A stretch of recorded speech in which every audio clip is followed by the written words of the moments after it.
The crystal champagne flute slipped from my fingers as I locked eyes with the blonde stranger standing in my doorway, her 6-month pregnant belly unmistakable beneath her black dress, while 30 of our closest friends and family froze mid-celebration, behind me.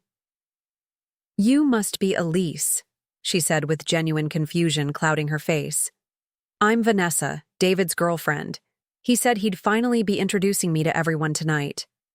In that moment, as anniversary decorations sparkled mockingly around us and my perfect life shattered like the glass at my feet, I had no idea that this catastrophic humiliation would ultimately transform me into someone neither my husband nor his mistress ever imagined I could become, someone they would soon desperately wish they hadn't underestimated. I'd love to know which corner of the globe you're watching from. And if this story speaks to you, make sure to subscribe. Tomorrow's video is one you absolutely can't miss. The Seattle skyline glittered beneath a canopy of stars outside the floor-to-ceiling windows of our waterfront condo. Rain pattered softly against the glass, creating that quintessential Pacific Northwest soundtrack that had become the backdrop to my life over the past decade. I was putting the final touches on an anniversary dinner that had taken 3 days to prepare, an elaborate 7-course meal featuring all of David's favorites. "Candles," I murmured to myself, glancing at the clock. 7:42 p.m. David had texted an hour ago saying he was finalizing anniversary arrangements and would be home by 8. Just enough time to light the hand-dipped beeswax candles imported from that little shop we'd discovered in Provence during our honeymoon. At 37, I'd built a reputation as one of the Northwest's most sought-after event planners, orchestrating everything from tech industry galas to intimate celebrity weddings with meticulous attention to detail. My clients appreciated my discretion as much as my ability to transform their visions into reality, no matter how elaborate. Tonight, I'd turned those skills toward creating the perfect anniversary celebration for us. 10 years with David had flown by. We'd met when his software security firm contracted my services for their product launch, a notable event that had put my then-fledgling company, Evergreen Events, on Seattle's social map. He'd been captivated by my organizational skills and clear vision. I'd been drawn to his brilliant mind and quiet confidence. Our courtship had been swift and decisive, much like our professional decisions. The dining table gleamed with our best china, the Wedgwood set his parents had given us as a wedding gift. Crystal glasses caught the light from the modern chandelier overhead, and a small heap of wrapped gifts sat on the sideboard. I'd spent weeks selecting each one, culminating in the vintage Patek Philippe watch I'd tracked down through a collector in Switzerland, similar to the one David's grandfather had owned and he'd always admired. The doorbell chimed precisely at 8 p.m. I smiled, appreciating David's punctuality even on nights when he was surprising me. He'd mentioned something about a special gift that couldn't be wrapped, and I'd spent days wondering what it might be. Perhaps tickets to the Maldives? We'd been discussing a second honeymoon for months. I smoothed down my emerald silk dress, custom-made by a local designer who'd recently dressed several A-list celebrities for award shows, and took a quick glance in the hallway mirror. My dark hair was swept into an elegant updo, exposing the diamond earrings David had given me on our 5th anniversary. When I opened the door, my practiced smile froze. Instead of David, 30 of our closest friends and family members stood in the hallway, led by his sister Melissa, who held an enormous cake. "Surprise!" they shouted in unison, their faces alight with excitement. For a moment, I couldn't process what was happening. These were people I'd spoken with recently, my parents, David's family, colleagues, friends, and not one had given away that they'd be joining us tonight. "Anniversary surprise," Melissa explained, misinterpreting my shock as the intended reaction. "David's been planning this for months. He wanted to recreate your wedding dinner with everyone who was there that day, plus some new faces." My mother stepped forward to hug me. "Your husband thinks of everything, doesn't he? He even hired that chef from the restaurant where he proposed to cater." As the group filed in, filling our spacious condo with chatter and laughter, I felt a strange hollowness form in my chest. The elaborate dinner I'd prepared would now go untouched. The intimate evening I'd envisioned had been replaced by a full-scale event, one I hadn't planned. "Where is David?" I asked Melissa as she placed the cake in the center of my perfectly set table, inadvertently shifting my careful arrangement. She glanced at her watch. "He said he had one last surprise to pick up and would be here by 8:30. Very mysterious about it, too." I nodded automatically, years of professional training helping me pivot to hostess mode despite my inner turmoil. I opened wine, directed people to the impromptu buffet being set up by catering staff I hadn't hired, and made conversation while part of my mind raced with questions. How had David orchestrated all this without my knowledge? I, who managed our social calendar, who planned every detail of our lives together. At 8:45 p.m., with still no sign of David, I excused myself and stepped onto our terrace, ostensibly to check on something for the party. The moment the glass door closed behind me, I pulled out my phone and called him. The call went straight to voicemail. "David, where are you? Everyone's here and—" I paused, unsure what to say without sounding ungrateful for what was objectively a thoughtful surprise. "Just let me know when you're arriving." I ended the call and took a deep breath of the cool evening air, trying to regain my equilibrium. This was fine. It was just a surprise party. People did this all the time. The fact that I, a professional event planner, felt completely blindsided in my own home was merely ironic, not catastrophic. My phone buzzed with a text from David. "Running late. Start without me. One last surprise coming. Love you." I returned to the party, masking my confusion with the polished smile I'd perfected for difficult clients. By 9:30 p.m., even the most socially oblivious guests were beginning to exchange glances. Where was our host? Melissa approached me by the wine table, her expression concerned. "Have you heard from him?" "Just a text saying he's running late," I replied, keeping my voice light. "You know David and his surprises." She nodded, though her smile seemed strained.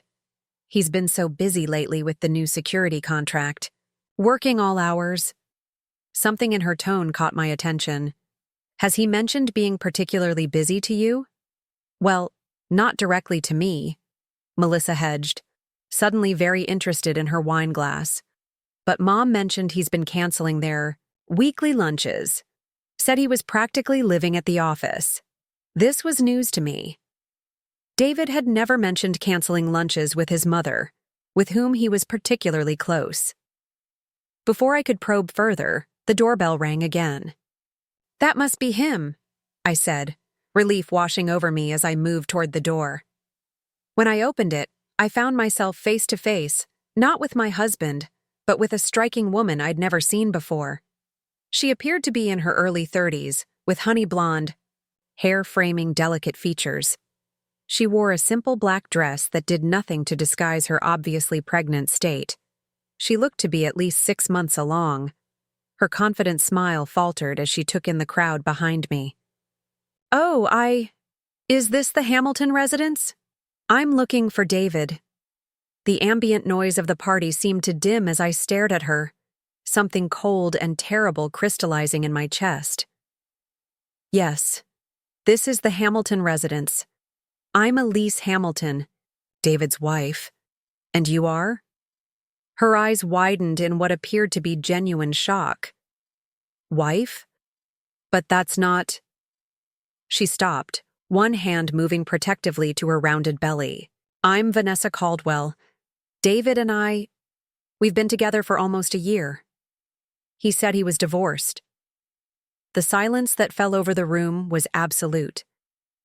I became acutely aware of 30 sets of eyes fixed on this tableau at my front door. The poised event planner and the pregnant woman claiming to be involved with her husband. "Perhaps you'd better come in," I said, my professional voice taking over while my personal self seemed to hover somewhere near the ceiling, watching this nightmare unfold with detached fascination. Vanessa stepped into our home, her confident demeanor now punctuated with growing confusion as she took in the anniversary decorations, the family photos on the walls, the unmistakable evidence of a long-term marriage. "David told me he was preparing a surprise tonight," she said, her voice slightly unsteady. "He said he wanted to introduce me to his family, that it was time everyone knew about us, about the baby." My mother gasped. Someone dropped a glass. The crystalline sound of it shattering seemed to break whatever spell had held us all motionless. "When is the baby due?" I asked, surprising myself with the calmness in my voice. "July 15th, Vanessa replied automatically, then added with a bewildered expression, "He said this address was where his sister lived, that she was hosting a family gathering." Melissa stepped forward, her face pale. "I'm his sister, and I had no idea you existed until 30 seconds ago." Just then, my phone buzzed with another text. Still maintaining eye contact with Vanessa, I pulled it from my pocket and glanced down. "David. Almost there with the surprise. Can't wait to see your face." I looked back up at Vanessa, who was now staring at the large, "Happy 10th Anniversary" banner hanging across our dining room with dawning horror. "I believe," I said, my voice steadier than I could have imagined possible, "that you are the surprise." The next 15 minutes unfolded like a carefully orchestrated disaster. Guests began making awkward excuses to leave, gathering coats and purses while avoiding eye contact. My parents stayed, my father's face darkening with each passing minute, my mother moving to stand protectively at my side. David's family huddled in confused consultation, with Melissa repeatedly trying to reach her brother by phone. Through it all, Vanessa and I remained in a strange bubble of calm, two women processing the same betrayal from opposite sides. "You really didn't know?" she asked quietly, after most of the guests had fled. "Would I have planned an anniversary dinner if I knew my husband had a pregnant girlfriend?" The words came out sharper than I intended. Vanessa sank onto one of the dining chairs, her hand still protective over her belly. "We met at a cybersecurity conference in San Francisco last April. He told me he was recently divorced after his wife, you, I guess, cheated on him." She gave a hollow laugh. "Said the divorce was still fresh, which is why he was keeping our relationship private." Each word was a fresh cut. David and I had been communicating daily during that conference. Him sending selfies from panel discussions, me updating him about client meetings. There had been no indication, not a whisper, that he was building a parallel life. My professional brain clicked into analysis mode. The same calm clarity I summoned when a wedding tent collapsed during a freak storm, or when a celebrity client changed their entire concept 2 days before an event. "How often do you see each other?" I asked, ignoring my mother's soft protest that I didn't need to hear these details. 3 or 4 times a week, Vanessa replied. "He keeps an apartment in Belltown. Said it was temporary until we found a place together after the baby came." Her eyes filled with tears. "God, I feel so stupid." Belltown. That explained the credit card charges from parking garages in that area, charges David had attributed to client meetings at their downtown offices. The sound of keys in the front door silenced the room. David walked in carrying an enormous bouquet of roses and a small gift bag, his face flushed with excitement. "Sorry I'm late." The jeweler took forever with the final. His voice trailed off as he registered the nearly empty apartment, the tense faces of our remaining family members, and finally, Vanessa standing beside me. The blood drained from his face so rapidly I thought he might faint. "Elise," he whispered. Then, "Vanessa?" His voice pitched higher on her name, making it a question, as though he couldn't comprehend how both women in his life were occupying the same space. "Surprise, honey," I said, my voice hollow. "Your girlfriend came to join our anniversary celebration." David's eyes darted between us, then to our families, panic blazing across his features. "I can explain," he began, then stopped, apparently realizing the absurdity of that statement. My father stepped forward, his expression thunderous. I think you should leave, David. Now. Wait, please. David's voice took on an edge of desperation. Elise, we need to talk privately. I studied my husband, the man I'd trusted implicitly for a decade, whose brilliance and dedication I'd admired, whose rare smiles I'd treasured. I saw now what I hadn't before. The slight thickening around his waist that spoke of restaurant meals I hadn't shared, the expensive new watch I hadn't gifted him, the guilt that must have been simmering beneath his every interaction with me. I agree, I said, surprising everyone. We do need to talk, but not tonight and not alone. I turned to Vanessa. Would you like to stay? You deserve answers as much as I do. David's expression turned frantic. Vanessa, you should go. This isn't— Don't tell me what to do, she snapped, her earlier confusion hardening into anger. You've done enough of that already with your lies and manipulations. The next hour was excruciating. Our families retreated to the building's common room at my request, leaving David to face the two women he had betrayed. What emerged was a calculated double life spanning nearly 14 months. Not just the year he'd admitted to Vanessa. Seattle apartment is in LLC's name, he explained wearily, collapsed on our sofa while Vanessa and I remained standing. I told Elise the long hours were for the NSA contract. I told Vanessa they were because I was launching a startup. The Tokyo trip last Christmas? I asked, remembering how he'd cut our holiday short for what he'd claimed was an emergency meeting.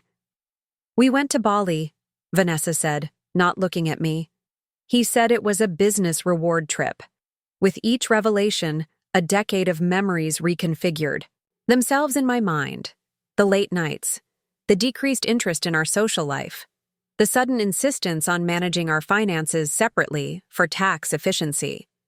The two phones, one for work emergencies he'd claimed that he never left unattended. As the horrible inventory continued, I found myself withdrawing emotionally, observing the scene as I might assess a corporate event going off the rails.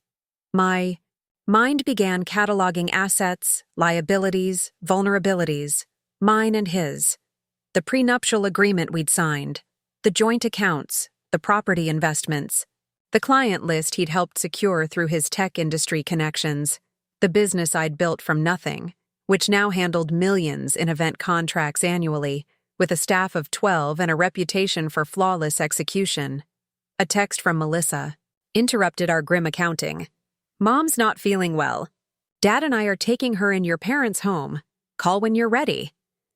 While David was distracted by Vanessa's questions about their supposed future together, I slipped into our home office and quickly gathered our marriage certificate, financial, documents, and backed up key files to my secure cloud storage.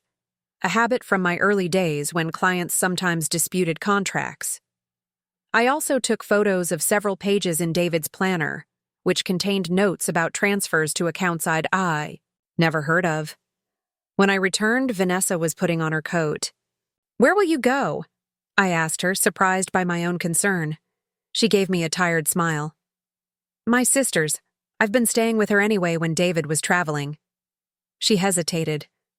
I'm sorry. That sounds horrible given everything, but I truly didn't know. I nodded, believing her.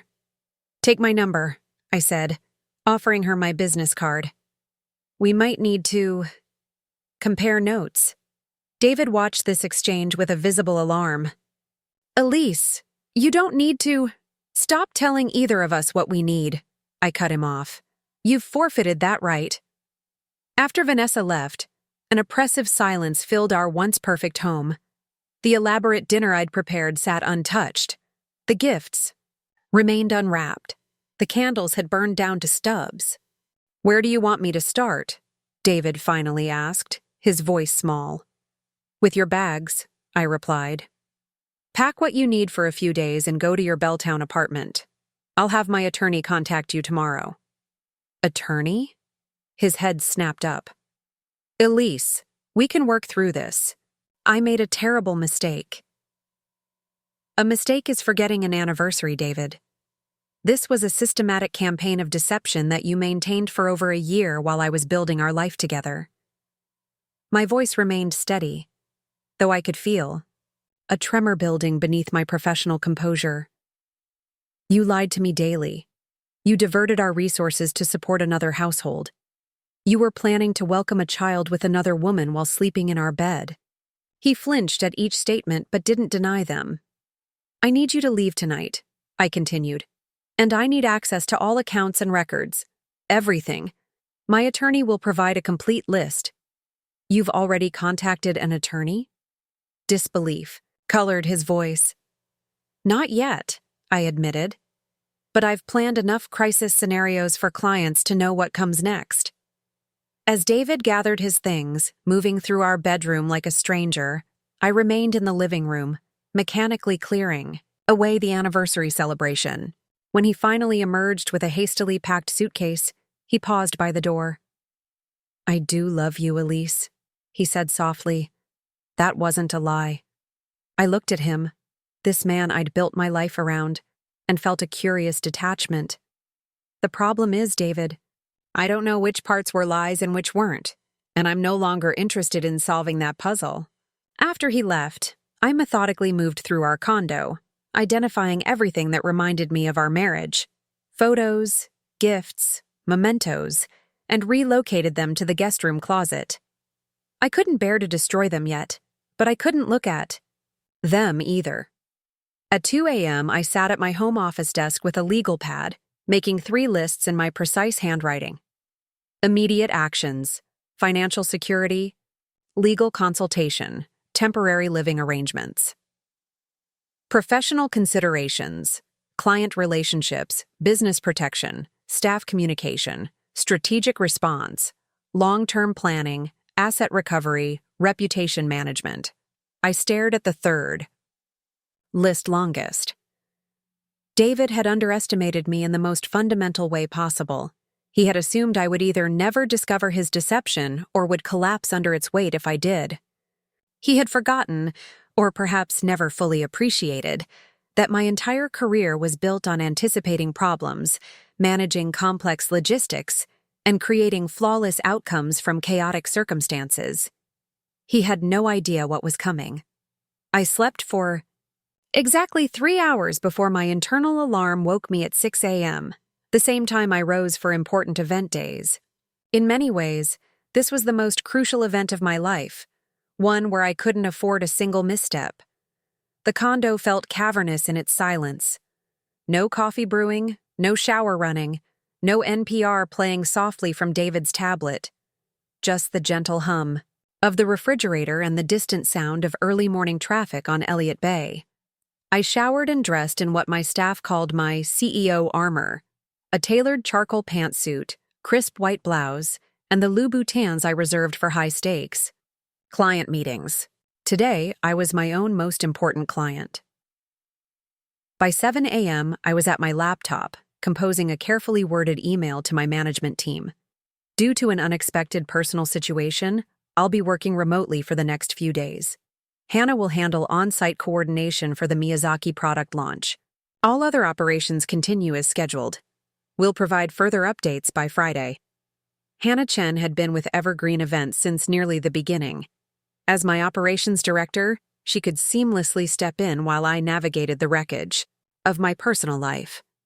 I'd tell her the full story soon, but not before I had my own strategy in place. My second call was to Renata Vega, the best divorce attorney in Seattle. Her reputation for discretion and ruthless efficiency had made her the go-to counsel for tech executives and local celebrities. I'd coordinated her daughter's wedding 3 years ago, an elaborate affair where Renata had been impressed by my ability to handle her exacting standards. "Elise," she answered on the second ring, her voice warm with recognition. "It's been too long. How are you?" "I need your professional services," I replied, bypassing pleasantries. "My husband has been living a double life, complete with a pregnant girlfriend and hidden financial arrangements. I discovered everything last night." The silence on the other end lasted only a second before Renata's voice shifted to her professional tone. "I can see you at 9 a.m. Bring any financial documents you've secured and a timeline of events. Don't discuss details with anyone else before we meet. After ending the call, I opened our online banking portal. As I suspected, David had already begun damage control. A notification showed he had attempted to transfer $75,000 from our joint savings account at 6:42 a.m., but had been blocked by the dual authorization requirement I'd insisted upon years ago for any transfer over $10,000. I quickly transferred half of our joint account balances to my personal account, legally acceptable according to our prenuptial agreement, and downloaded complete transaction histories for the past 24 months. My next call was to Malcolm West, the cybersecurity specialist, whose wedding I'd planned the previous summer. He'd mentioned during our planning sessions that he'd left David's company 2 years ago to start his own security consulting firm. "Elise, what a pleasant surprise," he greeted me. "Malcolm, I need specialized assistance," I explained. "I require a complete security audit of my business and personal digital footprint, immediately and with absolute discretion." I could hear his interest peaking. "That sounds serious. May I ask why?" "David and I are separating under difficult circumstances," I said carefully. "I have reason to believe he may have access to my systems that I'm unaware of, and, potentially, financial accounts I don't know about." Malcolm's tone turned professional instantly. "I understand. I can be at your office in 2 hours with my team." "Not my office," I countered. "Let's meet at the Cypress Hotel, room 1422. I'll reserve it." Now, by 8:30 a.m., I had established a secure base of operations in the boutique hotel downtown, chosen specifically because David and I had never stayed there together. I brought only essential items from the condo: my laptop, backup drives, legal documents, and a small overnight bag. Renata arrived precisely at 9 a.m., impeccably dressed and radiating competence. After I provided a concise summary of the situation and presented the documents I'd gathered, she nodded approvingly. "You've done exactly what I would have advised," she said, reviewing my financial records. "The prenup works in your favor here. It specifies that intellectual property and business assets developed during the marriage remain with the originating spouse. Evergreen events are protected." "What about the condo? Our investments?" I asked. "The prenup divides those equally, but there's a fidelity clause David triggered spectacularly," Renata replied, scanning the document. "More concerning are these unexplained transfers over the past year. Where was this money going?" I showed her the notes and account numbers I'd photographed from David's planner. "I believe he's been funding their life together and possibly setting up a nest egg for after the baby arrives." Renata's eyes narrowed. "That's a diversion of marital assets. We'll subpoena all his financial records." She looked up from her notes. "Have you spoken with your girlfriend since last night?" "Not yet. Don't discuss financial matters with her, but maintaining civil communication could be useful. She may have information we need." Malcolm arrived with 2 associates at 10:30 a.m. His eyebrows rose slightly at the hotel room transformed into a command center, with documents organized across every surface. "I see your event planning skills translate well to crisis management," he observed. "Organization is organization," I replied simply. "What do you need to begin?" For the next hour, Malcolm's team conducted a comprehensive security audit of my devices, while I briefed him on specific concerns. "David configured our home network and all our devices," I explained. "He insisted on managing all the passwords and security updates. I realize now how vulnerable that left me." Malcolm nodded grimly. "We'll need to scorch earth this. New devices, new accounts, new everything." By mid-afternoon, Malcolm's preliminary findings confirmed my fears. Keylogging software had been installed on my laptop 6 months ago, capturing everything I typed, including passwords. My email had been set to forward copies to an account I didn't recognize. My phone's location tracking had been active continuously. "He's been monitoring you," Malcolm said bluntly. "Professionally and personally." The revelation should have shocked me, but instead it crystallized something I'd been sensing since last night. David's deception wasn't just about maintaining a second relationship. It was about control. About knowing my movements, my communications, my business operations, while I remained oblivious to his activities. "Can you track when this began?" I asked Malcolm. He scrolled through his findings. The earliest monitoring software was installed about 16 months ago, right around when he likely began his relationship with Vanessa. The timeline aligned with what Vanessa had revealed: 14 months of their relationship, preceded by David's preparation period when he was setting up his parallel life. I thought about the prestigious NSA contract that had consumed so much of David's time over the past year and a half. The contract that had elevated his status at his firm and given him the perfect cover for unexplained absences and late nights. "I need you to investigate something else," I told Malcolm. "David's company, Sentinel Security, won a major government contract around the time all this began. I need to know if there are any irregularities there." Malcolm looked surprised. "That's beyond a standard security audit, Elise." "I understand. This would be a separate engagement, with separate compensation." I met his gaze directly. David has built his reputation on being ethical to a fault. His entire business is founded on trust. I need to know if that's as much of a lie as our marriage was. After Malcolm and his team departed to set up secure replacement systems, I called Hannah at the office. It was time to bring my operations director into the loop, partially. "I need you to come to the Cypress Hotel, room 1422, I said when she answered. "It's important, and I need your absolute discretion." Hannah arrived 45 minutes later, her expression shifting from concern to shock as I provided a carefully edited version of the situation. "I'm separating from David effective immediately," I explained. "There are complications that may affect Evergreen temporarily, including potential access issues with some of our systems." "Access issues?" Hannah repeated, her sharp mind immediately grasping the implications. "You think David might interfere with the business?" "I think it's prudent to ensure he can't," I replied diplomatically. "I need you to implement the crisis continuity plan we developed last year.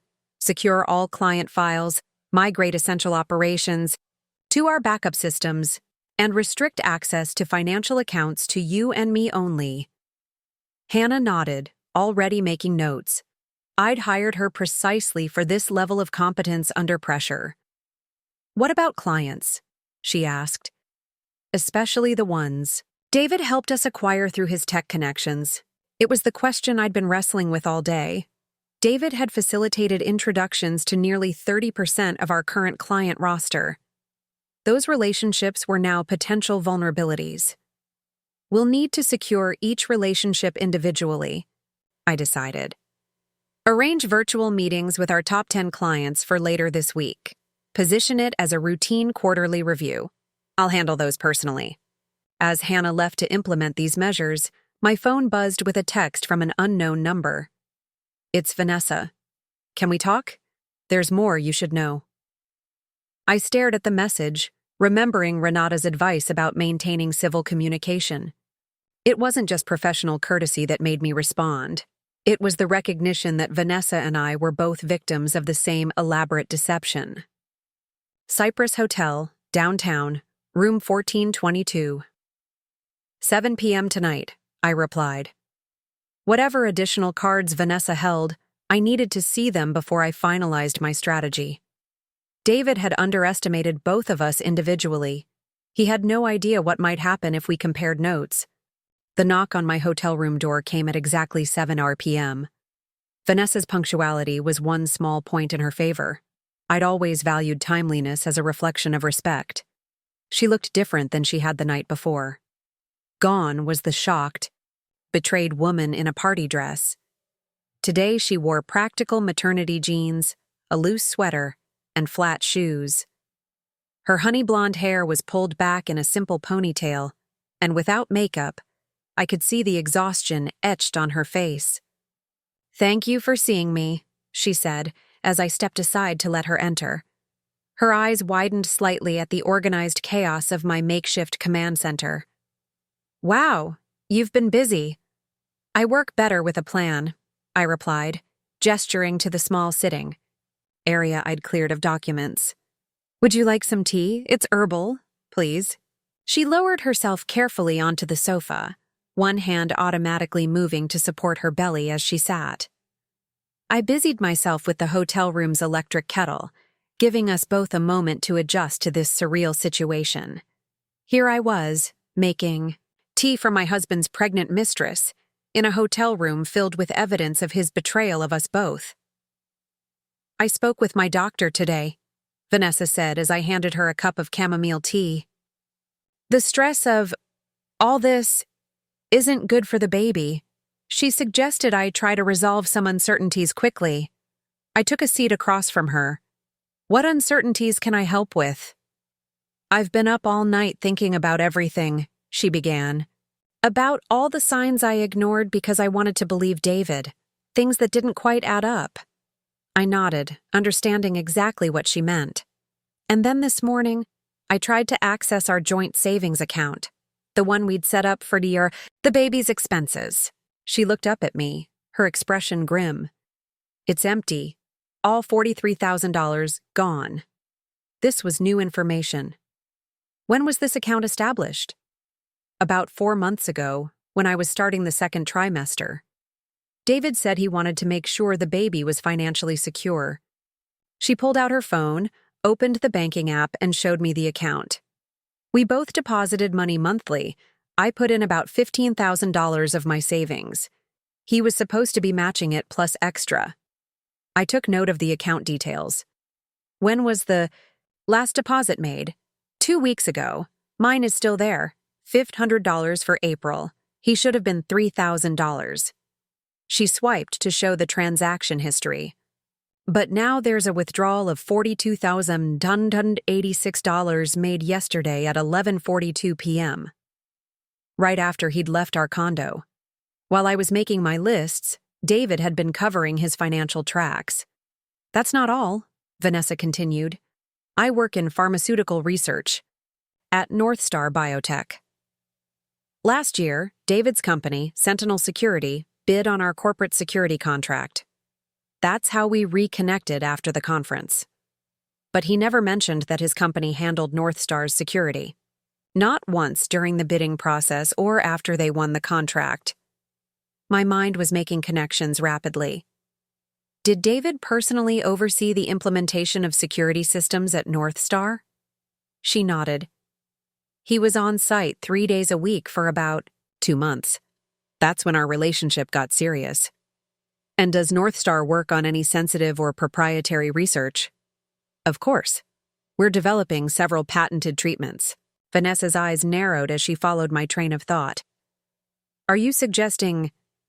I'm not suggesting anything yet, I replied carefully. I'm gathering information. I showed her the notes I'd photographed from David's planner. Do any of these account numbers or notations look familiar to you? She studied the images. This one, she said, pointing to an account labeled NB Project. NB could be North Star Biotech, and these dates correspond to major development milestones for our leading immunotherapy project. A cold feeling settled in my stomach. Vanessa, did David ever ask you questions about your work? About research timelines, test results, anything like that? Her face paled. All the time. I thought he was just being supportive, interested in my career. She set down her tea with a shaking hand. Oh God, you don't think... I don't know what to think yet, I cut in gently. But I've hired a cybersecurity specialist to investigate irregularities, and I think we need to expand that investigation. Vanessa sat quietly for a moment, absorbing the implications. I should report this to our security team at North Star. Not yet, I cautioned. Let's confirm our suspicions first. If David has been using your relationship and his position as a security contractor to access proprietary information, it would be corporate espionage, she finished quietly. and I could be implicated as an unknowing accomplice. We sat in silence, the weight of this new possibility settling over us. I'd come into this meeting expecting to discuss David's personal betrayals, not potential criminal activity. "There's something else," Vanessa said finally. "David mentioned several times that he was developing a security startup on the side, something separate from Sentinel. He said that's why he needed to keep our relationship quiet, because he was working with competitors. This aligned with what Malcolm had found on my devices. The monitoring software wasn't standard commercial products. They were custom tools, likely developed by David himself. Did he ever mention the name of this startup or who he was working with?" Vanessa shook her head. "Just that it would revolutionize corporate intelligence and make us financially set for life." Corporate intelligence. A euphemism for industrial espionage if I'd ever heard one. I made a decision. "Vanessa, I think we need to pool our resources. David has betrayed us both personally, but if what we're suspecting is true, this goes far beyond a man with two partners. What do you suggest?" "A temporary alliance. You have access to information about his activities at North Star and potentially other aspects of his life I'm not privy to. I have resources and expertise in organization and strategy." I leaned forward. "Together, we might be able to understand the full scope of what he's done." Vanessa considered this, absently rubbing her belly. "The father of my child might be a corporate spy who's been stealing from my company and using me to do it." She gave a hollow laugh. "And my best ally turns out to be his wife. This is not how I pictured my first pregnancy." Despite everything, I felt a smile tug at my lips. And hosting my husband's pregnant girlfriend wasn't in my 10-year anniversary plans. Yet here we are. She returned the smile tentatively. "What's our first step?" "I need copies of all communications between you and David, especially anything related to your work or his startup. Any photos of documents he might have left. At your place, notes about meetings, everything. I can do that." She hesitated. "Has he contacted you since last night?" Multiple calls and messages, all variations on, "We need to talk," and "It's not what you think." I hadn't responded to any of them. "Same here," Vanessa said. "I'm supposed to meet him tomorrow at noon. He says he can explain everything." This was an opportunity. "Meet him," I advised. "Act confused and hurt, but not suspicious. We need to understand what story he's constructing now that he's been exposed." "You want me to spy on him?" Vanessa looked uncertain. "I want you to protect yourself and your baby," I clarified. "David has proven he's willing to lie extensively to both of us. He's drained accounts, monitored communications, and potentially engaged in corporate espionage. Until we know exactly what we're dealing with, it's prudent to gather information." She nodded slowly. "You're very methodical about all this." "I plan high-profile events where a single mistake can cost millions and ruin reputations," I explained. "This situation isn't so different, just more personal." As Vanessa prepared to leave, she paused. "Why are you helping me? You could just focus on your divorce and let me deal with my own mess." I considered the question seriously. Partly because it's efficient. We each have pieces of the puzzle. But honestly, I've spent the last decade with a man who apparently built his life on deception. If I can establish one honest relationship out of this disaster, even with the woman he cheated with, that feels like reclaiming something he took from both of us. After Vanessa left, I called Malcolm and briefed him on the new information. "I need you to expand the investigation," I told him. "Look specifically for connections between Sentinel Security, North Star Biotech, and any shell companies David might have established for a startup." "This is getting into potential criminal territory, Elise," Malcolm warned. "If we find evidence of corporate espionage, we'd be legally obligated to report it." "I understand," I replied. But first, we need facts, not just suspicions. I ended the call and stared out the hotel window at Seattle's twinkling skyline. When I'd first met David, I'd been captivated by his brilliant mind and seemingly unshakable ethical core.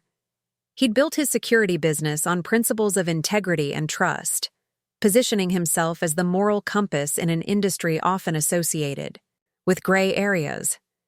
Had that entire persona been a construction? Or had something changed him along the way?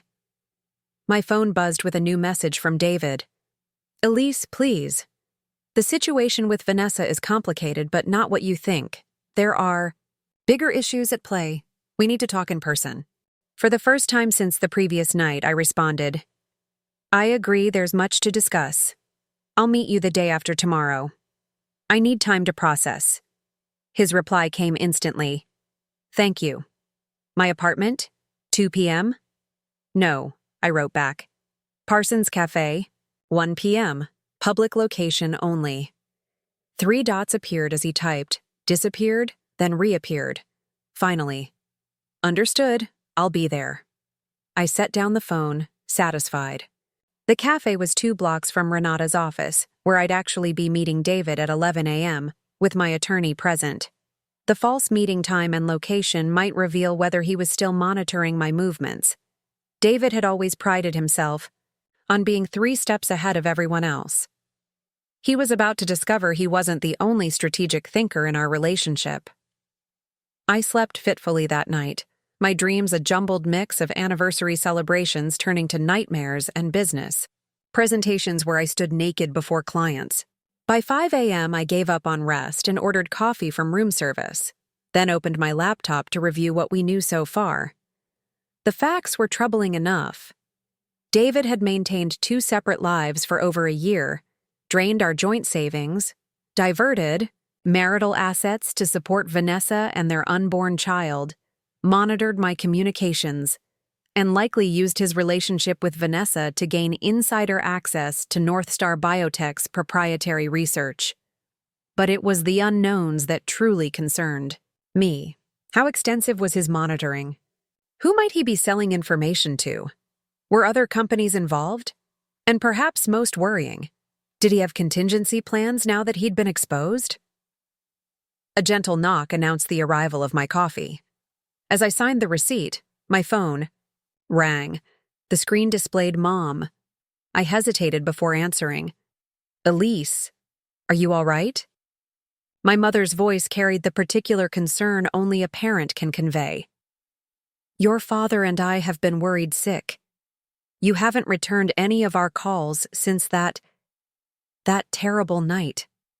I sank into a chair, suddenly aware of how much I needed to hear her voice. "I'm okay, Mom. Just focused on handling everything." "Where are you? We'll come to you." "I'm at a hotel. I needed a neutral space to think." "Oh, sweetheart." I could hear tears in her voice. "I always thought David was... Well, I never imagined he could do something like this." "That makes 2 of us," I replied, surprised by the catch in my throat. I'd been operating in pure strategic mode for nearly 48 hours, barely acknowledging the emotional devastation beneath my planning. "Your father wants to speak with him," she continued, "preferably with a baseball bat." Despite everything, I smiled. "Tell Dad I appreciate the sentiment, but I'm handling this my way." "Your way always was methodical," she acknowledged. "Even as a little girl, you'd make lists and plans for everything. Remember when you reorganized our entire kitchen at age 10 because you thought my system was inefficient?" The memory brought unexpected warmth. "You let me do it too." "Because you were right," she laughed softly. "The spice arrangement you created made more sense. I still use it." We talked for almost an hour, the longest personal conversation we'd had in months. I'd been so busy with Evergreen's expansion, and the gradual distancing in my marriage had made family gatherings increasingly awkward, as David found excuses to miss them. After promising to meet them for dinner soon, I ended the call feeling strangely fortified. I'd been so focused on assembling professional support that I'd neglected the emotional reinforcements family could provide. My phone buzzed with a text from Vanessa. Meeting with David still on for noon. Nervous, but prepared. We'll record the conversation as suggested. I replied with a simple thumbs up, then dialed my brother, Julian. As a detective with Seattle PD's Financial Crimes Unit, he would understand the potential legal implications better than anyone. About time you called, he answered gruffly. Dad's been threatening to file a missing persons report. I just spoke with Mom, I told him. I'm fine, just strategizing. At the Cypress Hotel, room 1422, he replied. I know, I checked. Of course he had. Are you free for breakfast? There are some developments you should know about.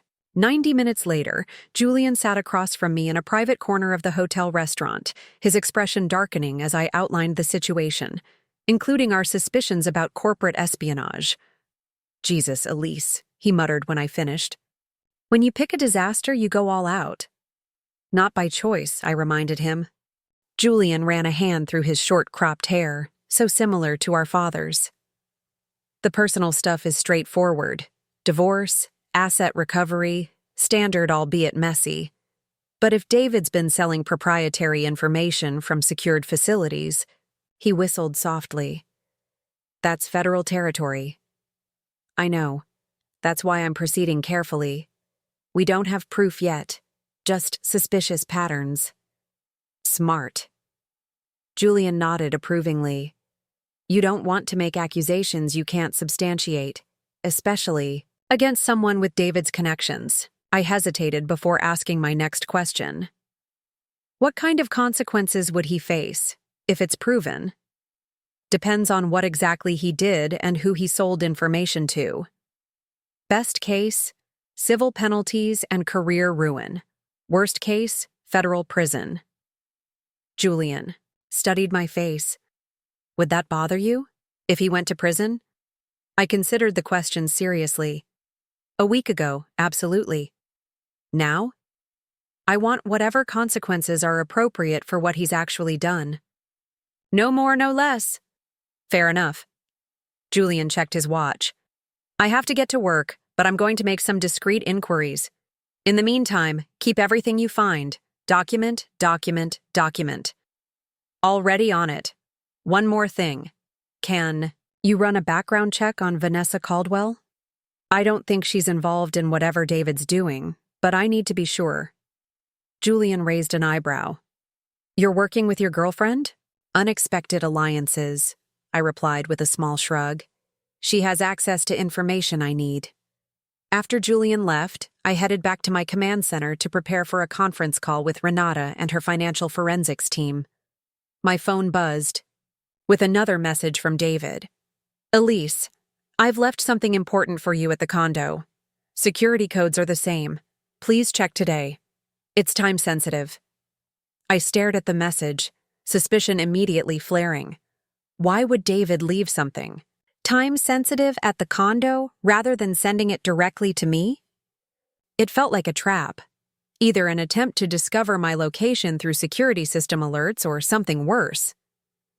I forwarded the message to Malcolm, who replied almost immediately, Don't go. Possible device installation or data capture attempt. I'll send someone to sweep the condo. Any packages or devices should be considered compromised. My phone rang. Hannah from the office. We may have a situation, she said without preamble. David just showed up at Evergreen asking for access to the secure client server. Says he needs to retrieve some collaborative documents for a project. Pulse quickened. What did you tell him? That all systems were down for scheduled maintenance and I'd have to get back to him. He seemed agitated, said it was urgent. The client server contained all our contracts, including detailed security arrangements for high-profile events, information that would be valuable to someone in David's line of work, or to whoever he might be working with. Excellent handling, I told Hannah. Implement Protocol Amber immediately. Full lockdown of all systems, change all passwords, and activate the emergency backup process. Already started, Hannah confirmed. But Elise, he's still here, waiting in the reception area, says he won't leave until he speaks with you. That was concerning. David knew I was working remotely. My earlier message to the team had established that. His presence at Evergreen's office suggested escalation. He was getting desperate. Put Warren on his escort detail, I instructed, referring to our head of event security, a former Marine who had worked with us for years. Polite but firm. And Hannah, have someone walk you to your car tonight. After ending the call, I messaged, Vanessa, change of plans. David is currently at my office. Your meeting may not happen. Stay alert. Her reply came instantly. He confirmed our noon meeting 20 minutes ago, said he's bringing evidence to explain everything. This made no sense. David couldn't be in two places at once. Unless... I called Hannah back. Is David still there? Yes. Still waiting. Warren is keeping an eye on him. Can you text me a photo? Discreetly? 2 minutes later, my phone buzzed with an incoming image.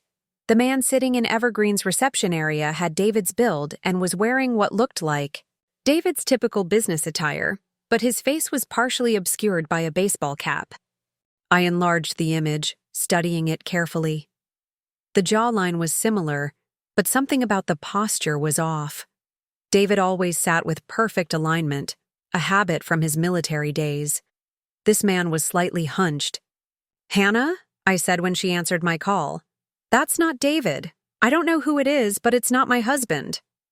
What? She sounded shocked. But he has an ID. He knows the office layout. It's an impersonator. Call building security immediately. And have them detain him. Then contact Detective Julian Fraser with Seattle PD. Tell him I sent you. As I ended the call, the pieces clicked into place with terrifying clarity. David had sent someone to create a distraction at my office while simultaneously arranging to meet Vanessa and trying to lure me to the condo. He was making coordinated moves, trying to manipulate all 3 locations. The question was why? What was so important that he needed this elaborate distraction? I tried calling Vanessa but got no answer. My text went undelivered. Whatever David was planning, it was happening now, and Vanessa might be walking straight into it. Morning light filtered through the hotel curtains as I reviewed the information gathered over the past 36 hours. Spread across the desk were financial records, David's mysterious account numbers, and a timeline I'd constructed of his activities over the past 18 months. My phone chimed with a message from Malcolm. Need to meet. Found something significant. My office, 9 a.m. I confirmed and began gathering the most important documents. Whatever Malcolm had discovered, I wanted to be prepared to connect it to what I already knew. Malcolm's office occupied the top floor of a renovated warehouse in the industrial district, deliberately removed from Seattle's tech corridors, where he might run into former colleagues or competitors. His reception area featured state-of-the-art security scanners disguised as modern art installations. Your ex has been busy, Malcolm said without preamble as he led me into a conference room where digital displays covered one wall. And not just with his personal life. One of Malcolm's team members, a woman with electric blue hair and multiple monitors before her, turned as we entered. I've got the financial flows mapped as requested, she said, bringing up a complex diagram on the main screen. This is Trina, our forensic financial analyst, Malcolm introduced us. Show Elise what you found. Trina nodded and began her presentation. We identified 7 shell companies created over the past 2 years, all with connections to David. They're structured in layers, designed to obscure the flow of funds, but we followed the money trail. The display showed an intricate web of transactions, companies, and offshore accounts. The primary entity is Erebus Intelligence, incorporated in Delaware with subsidiaries in the Cayman Islands and Estonia, Trina explained. David isn't listed as an owner of record on any of these companies, but he controls them through proxy directors. What's the purpose of these companies? I asked, studying the complex structure. That's where it gets interesting, Malcolm interjected, bringing up another screen.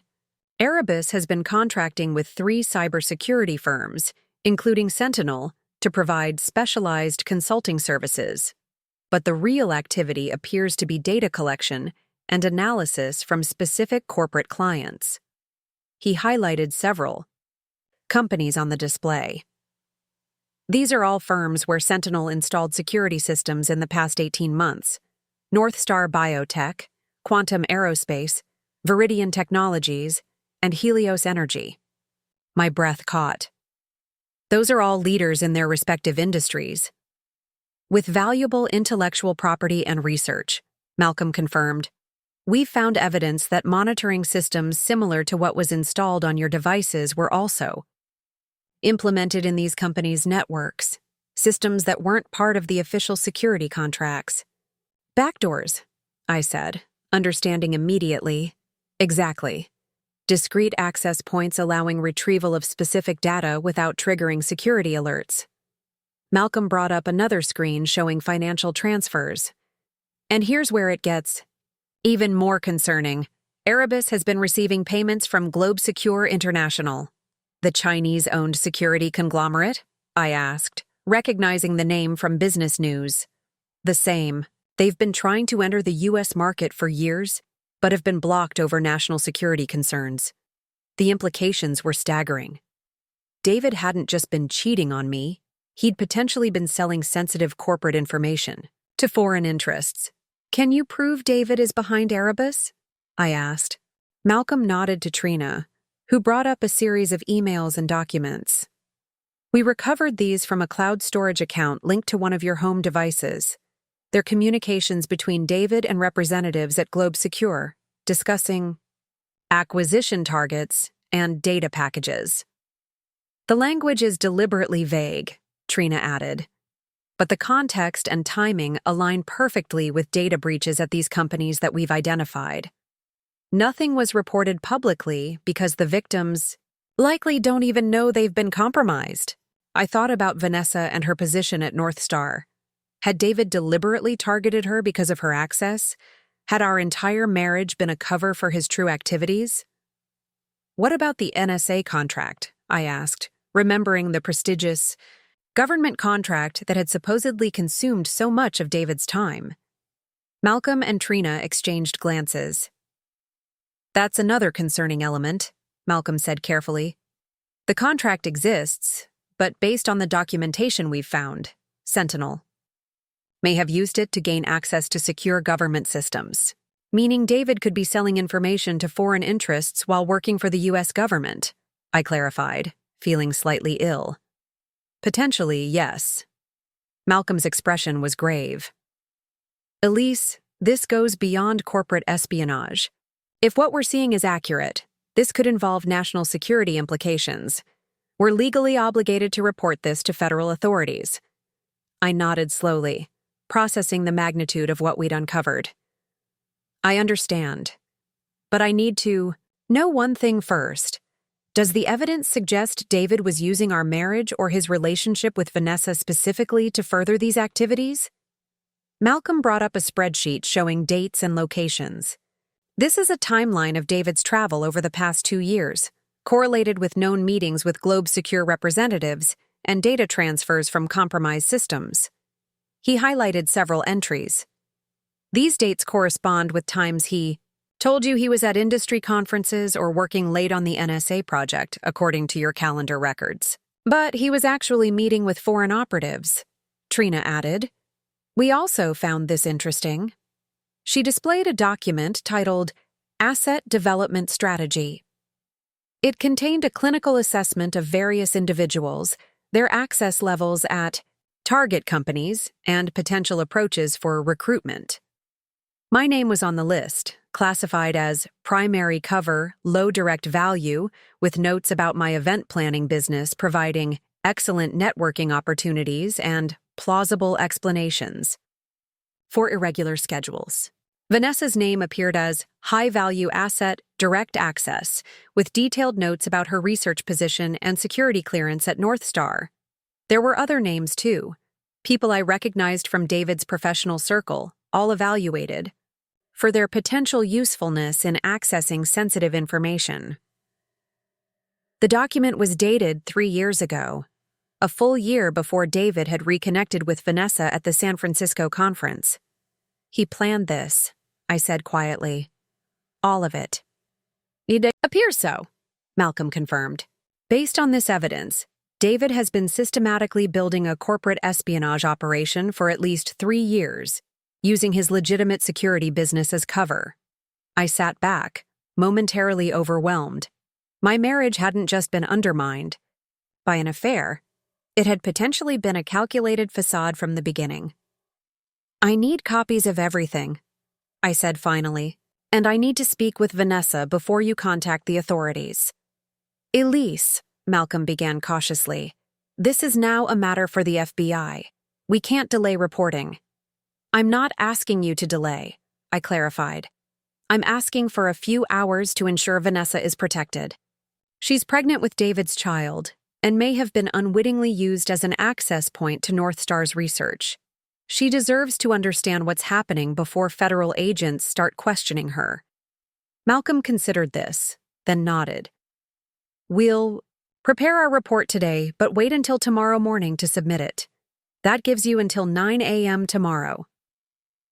Thank you. I gathered my things, my mind already racing with next steps. One more question. Is there any evidence that David knows his operation has been compromised? Nothing definitive, Trina replied. But there have been unusual data transfers from the shell company's accounts in the past 24 hours. Funds moving through multiple channels, eventually offshore. He's preparing to run, I realized, or at least creating the option. As I left Malcolm's office, I texted Vanessa. Need to meet urgently before your noon meeting with David. Critical. Information. My hotel room, 10:30 a.m. Her reply came quickly. On my way. Back at the hotel, I called Renata to brief her on the new developments. This changes everything, she said after I'd explained what Malcolm found. Your divorce is now the least of your concerns. This will become a federal investigation. I understand, but I still need to protect myself and my business. If David has been using Evergreen events as part of his cover, could my company be at risk? Possibly, Renata admitted. But your prompt reporting of the situation once discovered will work in your favor. I'll contact a colleague who specializes in white-collar criminal defense to advise us on next steps. After ending the call, I stared at the evidence spread across the hotel room. The complexity of David's deception was breathtaking. For years, I'd admired his strategic mind, never imagining it would be turned against me, and potentially against national security interests. The knock on my door came precisely at 10:30. Vanessa entered looking apprehensive, one hand protectively cradling her baby bump. What's happened? She asked immediately. You sounded urgent. Sit down, I said gently. What I'm about to tell you will be difficult to hear, but you need to know before you meet with David. Over the next 20 minutes, I carefully explained what Malcolm had discovered, showing her the key documents including the asset development strategy with her name listed. Vanessa's face drained of color as the full implications became clear. He targeted me, she whispered, because of my position at North Star. It appears that way, I confirmed. The timeline suggests he deliberately reconnected with you at the conference after identifying you as a potential access point. The baby, she said suddenly, her hand tightening on her belly. Was that planned too? A way to ensure my emotional commitment? I hesitated, unsure how to answer gently. Of course it was, she answered herself, tears filling her eyes. He was so excited. When I got pregnant, so insistent that it was perfect timing even though we'd only been together a few months. She looked up at me, anger replacing shock. He's been using me to steal research from my company, research that could help people, save lives. Based on the evidence, yes. And now he wants to meet, to explain everything. She took a deep breath, visibly pulling herself together. What do we do? I was struck by her use of we rather than I, an immediate alignment against David's manipulation. Malcolm is reporting everything to federal authorities tomorrow morning, I explained. But David appears to be moving money offshore, possibly preparing to disappear. Your meeting today might be our only chance to understand what he's planning. You still want me to meet with him? Her voice held disbelief. Only if you feel comfortable doing so, I clarified. And only in a public place. The information gives us leverage, but it also makes the situation more dangerous. David has far more to lose than we initially realized. Vanessa was quiet for a long moment, absently rubbing her belly in slow circles, a maternal gesture of protection. I'll do it, she said finally. Not for him, and not even for us, but for every researcher at North Star who's poured their life into developing treatments that could save lives. He stole from them. He used me to do it. Her jaw set with determination. I want to look him in the eye knowing the truth. I understood that desire perfectly. We'll need to be careful.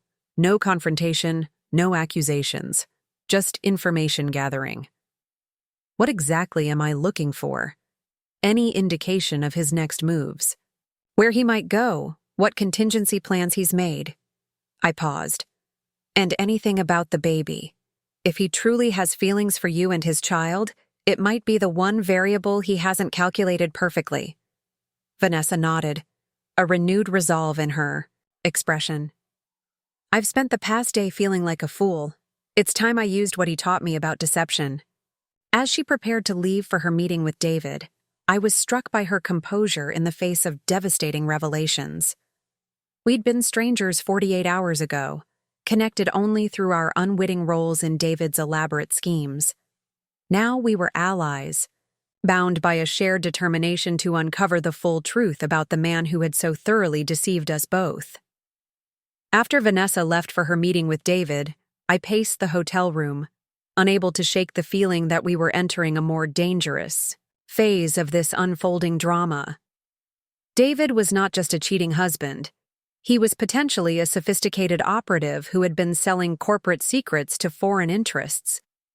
The stakes had escalated beyond hurt feelings and betrayal to matters of corporate espionage and national security. I checked my watch for the 5th time in as many minutes. Vanessa's meeting with David was scheduled for noon at a cafe near Pike Place Market, public enough to be safe, but quiet enough for a serious conversation. We had agreed she would contact me immediately afterward. My phone rang at 11:20 a.m. Renata called with updates from her colleague specializing in white-collar crime. My contact at the Justice Department confirms they've had an ongoing interest in Globe Secure's attempts to access U.S. corporate intelligence, she explained. But they haven't connected it to David or Sentinel Security before. This information will be significant to their investigation. What should I expect once Malcolm reports everything tomorrow? I asked. Interviews with federal agents, certainly. Possibly surveillance of your activities until they determine your level of knowledge or involvement. Her tone was matter-of-fact.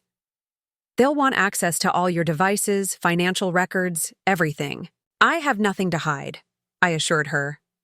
I know that, but the investigation will still be disruptive. And there's the matter of your business. If clients learn Evergreen Events is connected to an espionage investigation, even peripherally, she didn't need to finish the thought. The reputation damage could be catastrophic, regardless of my innocence.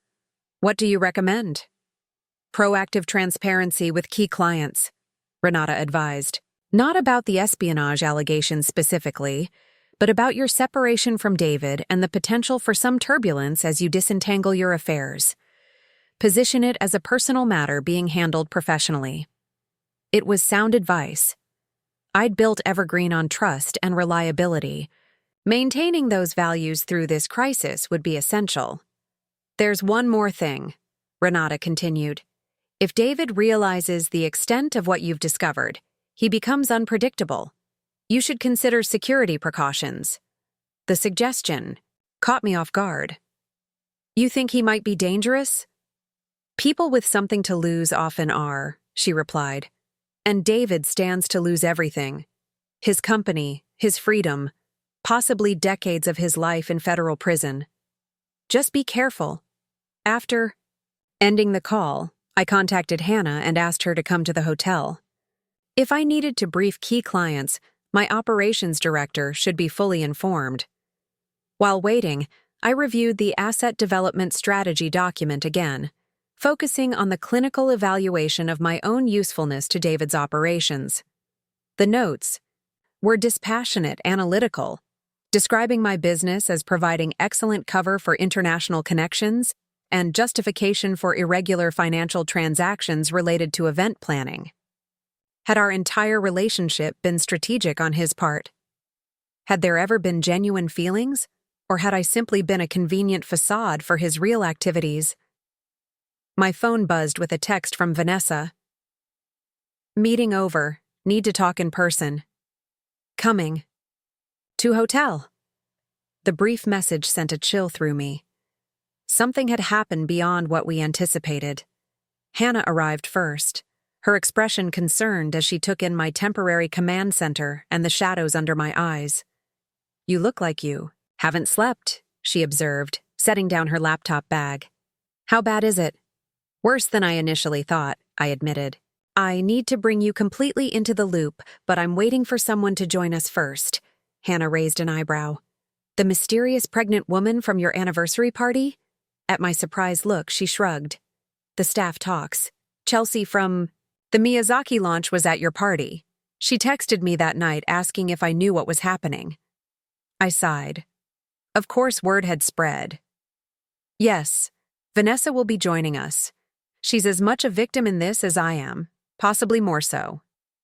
Hannah's skepticism was evident, but before she could respond, there was a knock at the door. Vanessa entered, her face pale, her movements tense. He knows, she said without preamble. He knows we've been talking, and he suspects you're investigating his business dealings. I gestured for her to sit. Tell me exactly what happened. Vanessa glanced questioningly at Hannah. This is Hannah Chen, my operations director, I explained. She needs to be aware of what's happening to help protect the business. Hannah, this is Vanessa Caldwell. After brief, awkward introductions, Vanessa described her meeting with David. He was waiting when I arrived, looking perfectly calm, that tech entrepreneur's casual elegance he does so well. Her voice held a new bitterness. He started with apologies, saying he never meant for me to find out about you this way, that he'd been planning to tell me everything after the baby was born. Did he explain why he lied about being divorced? I asked. Vanessa nodded. He claimed it was complicated, that you and he had been separated for years, but maintaining appearances for professional reasons. Said you had an understanding that allowed you both to pursue other relationships discreetly. Hannah made a disgusted sound. Classic gaslighting. Then he started asking questions, Vanessa continued. Casual at first, where I was staying, if I'd spoken with anyone at work about our relationship, if I'd noticed anything unusual with my computer or phone recently. He's worried about exposure, I noted. What did you tell him? I stuck to our plan, played hurt and confused, said I was staying with my sister, hadn't told anyone at work yet because I was still processing everything. She twisted her hands, nervously. But then he said something that scared me. He mentioned seeing you enter a building in the industrial district this morning, the same building where your cybersecurity friend Malcolm has his office. My blood ran cold. David was still monitoring my movements. He described your outfit exactly, Vanessa added. The blue blazer, black pants. Were you followed here? Hannah asked sharply. I don't think so. I took a rideshare to a department store 3 blocks away, wandered through the cosmetics section and left through a different entrance, then walked here using a circuitous route. At our surprised looks, Vanessa gave a wan smile. I read spy novels. Never thought I'd be alive.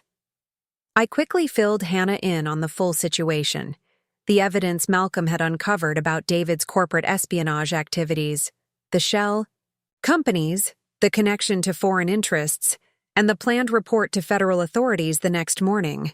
So my boss's husband is basically a corporate spy who's been using both his wife and his pregnant girlfriend as covers for selling secrets to the Chinese. Hannah summarized, her expression incredulous. And now he knows you're onto him. That's an accurate summary, I confirmed. The question is, what is he planning now? Vanessa pulled out her phone. There's more. He gave me this. She showed us a brochure for an exclusive resort in Bali. He's booked us on a flight leaving tonight. Said after the misunderstanding at your anniversary party, we needed to get away. That stress wasn't good for the baby. He presented it as a reconciliation trip, but it's an escape plan, I finished. Bali has no extradition treaty with the United States. He was insistent that I pack immediately and said he'd pick me up at 7 p.m. Vanessa's voice trembled slightly. When I hesitated, his tone changed. Just for a moment, but I saw something cold in his eyes I've never seen before. He said the baby deserved a stress-free environment, and that he'd make all the problems disappear once we were settled abroad. The implied threat was clear, even if carefully worded. You can't go with him, Hannah stated flatly. Obviously not, Vanessa agreed. But if I refuse, he'll know for certain that I suspect something. He might accelerate whatever plans he has. I considered our options, my event planner's mind-mapping contingencies and scenarios. He's planning to flee before the authorities are notified. If he believes you're still trusting him, it gives us an advantage. What are you suggesting? Vanessa asked. Accept the trip, appear to be packing, but ensure you're not alone with him. We need to contact Malcolm immediately and accelerate the timeline for notifying federal authorities. Hannah looked concerned. Isn't that dangerous? If he realizes you're setting him up? More dangerous than letting him disappear to a non-extradition country with access to sensitive corporate and possibly government secrets? I countered. Besides, we're not setting him up. We're simply ensuring the authorities are in position when he attempts to leave the country. I turned to Vanessa. Where is David now? He said he had loose ends to tie up at his office before our flight. He's supposed to pick me up at my sister's apartment at 7 p.m. 7 hours. Not much time to coordinate with federal authorities and ensure they could intercept David without alerting him prematurely. Text him that you'll be ready, I instructed Vanessa. Then we contact Malcolm immediately and explain the accelerated timeline. As Vanessa composed her message to David, I called Malcolm, putting him on speaker. David is planning to flee the country tonight, I explained after summarizing what Vanessa had learned. He's booked flights to Bali for himself and Vanessa, departing at 10:30 p.m. Damn, Malcolm muttered. I'll contact my federal liaison immediately. They'll need to coordinate with airport security, possibly Customs and Border Patrol. He likely has alternate identities, I warned, remembering the meticulous nature of David's other deceptions. And he may not be planning to use commercial flights. He's been moving money offshore. He could have chartered a private jet. I'll make sure they consider all possibilities, Malcolm assured me. In the meantime, keep your location secure and avoid any contact with David.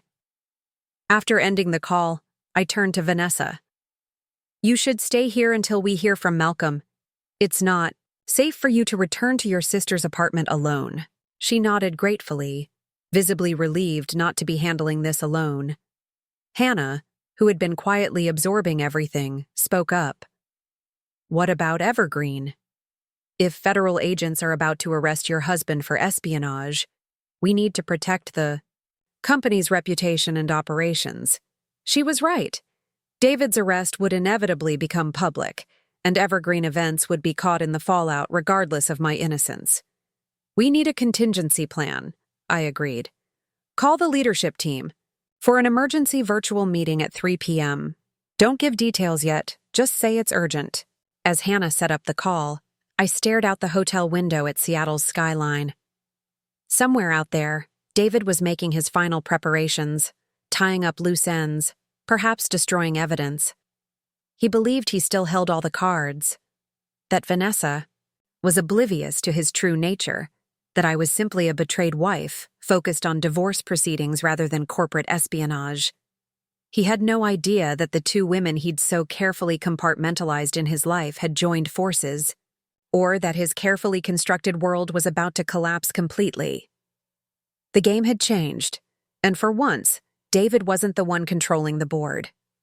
The hours that followed took on the intensity of the final stages before a major event launch, that familiar pressure where every detail matters and the slightest misstep could lead to disaster.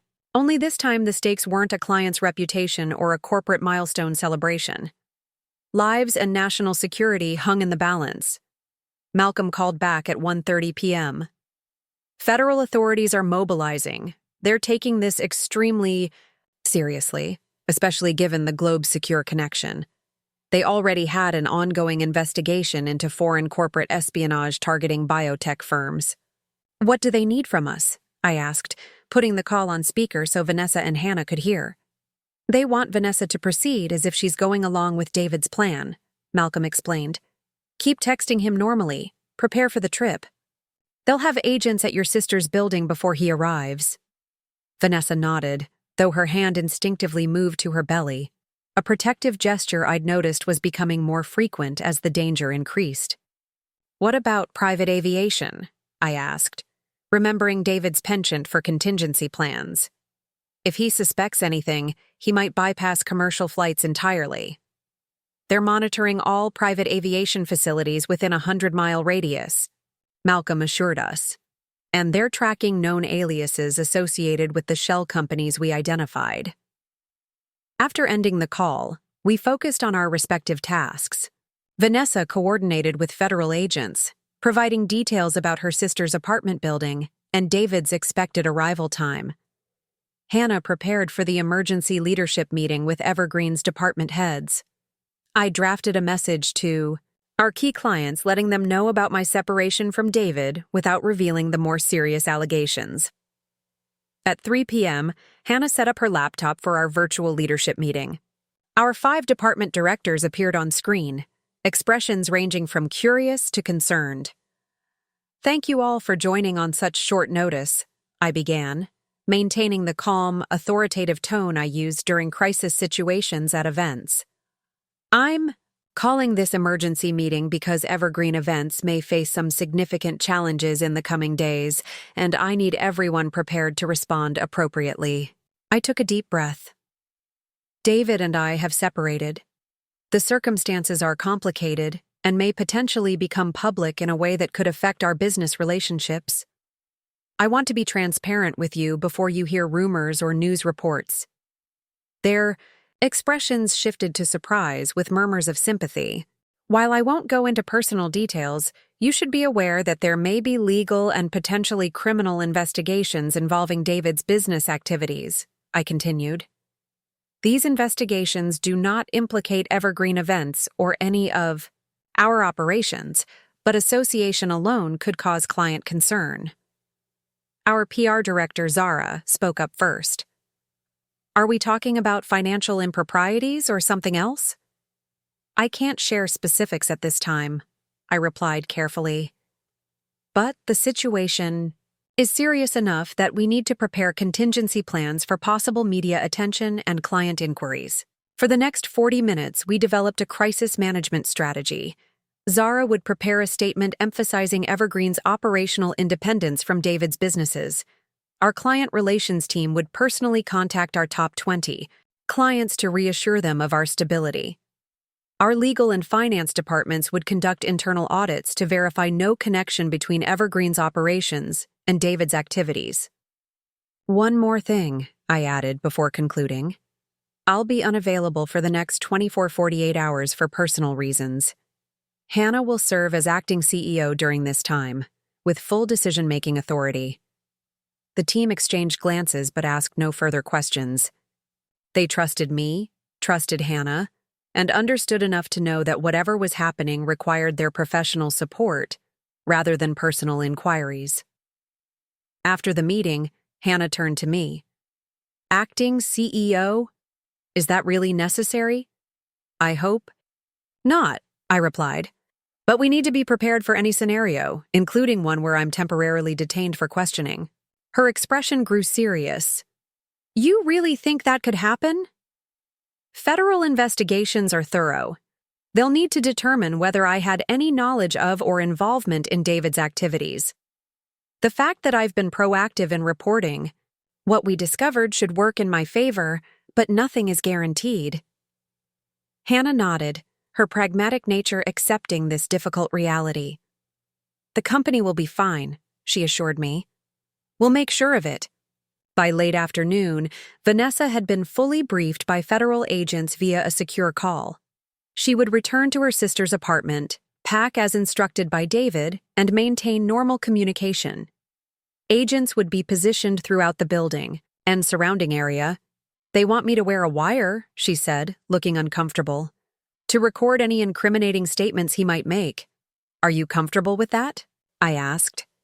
She hesitated, rubbing her belly absently. I'm terrified, she admitted, but also angry. He used me, used my position at North Star, possibly endangered my colleague's research, and he's the father of my child. Her expression hardened. I need to know the full truth, for my baby's sake if nothing else. As Vanessa prepared to leave for her sister's apartment, her phone chimed with a text. Her expression tightened as she read it. It's David, she said. He's moved up our departure. He's coming at 5:30 instead of 7. That's less than 2 hours from now, Hannah noted with alarm. Why the change? He says there's weather moving in, wants to get ahead of it. Vanessa looked up. But the forecast is clear all evening. I felt a chill. He's suspicious. We need to notify Malcolm immediately. As I reached for my phone, another text came through on Vanessa's device.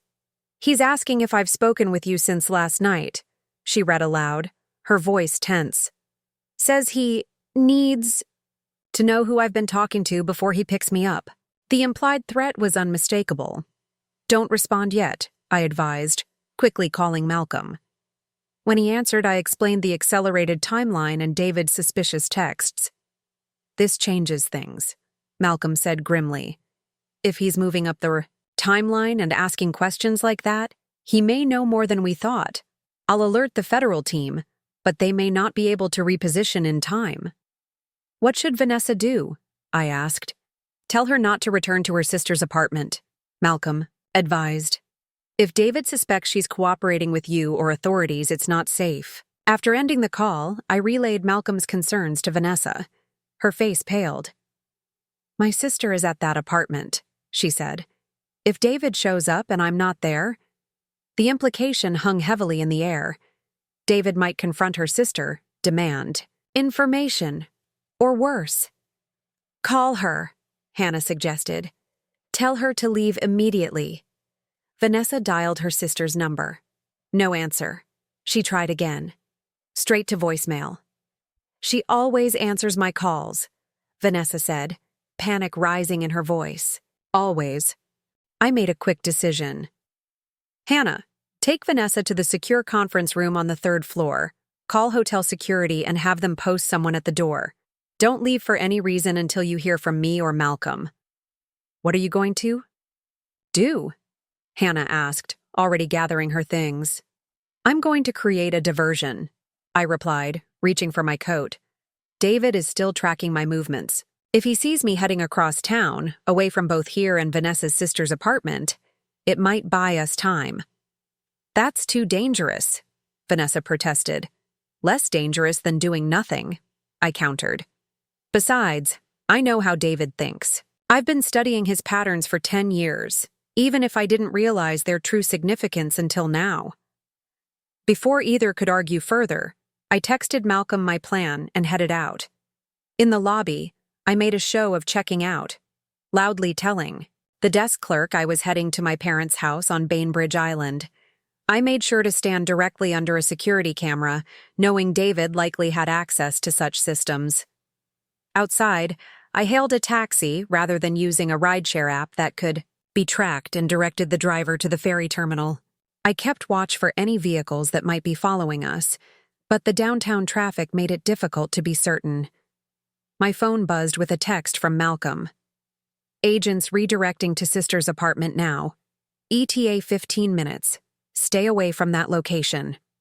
I had no intention of going near Vanessa's sister's apartment.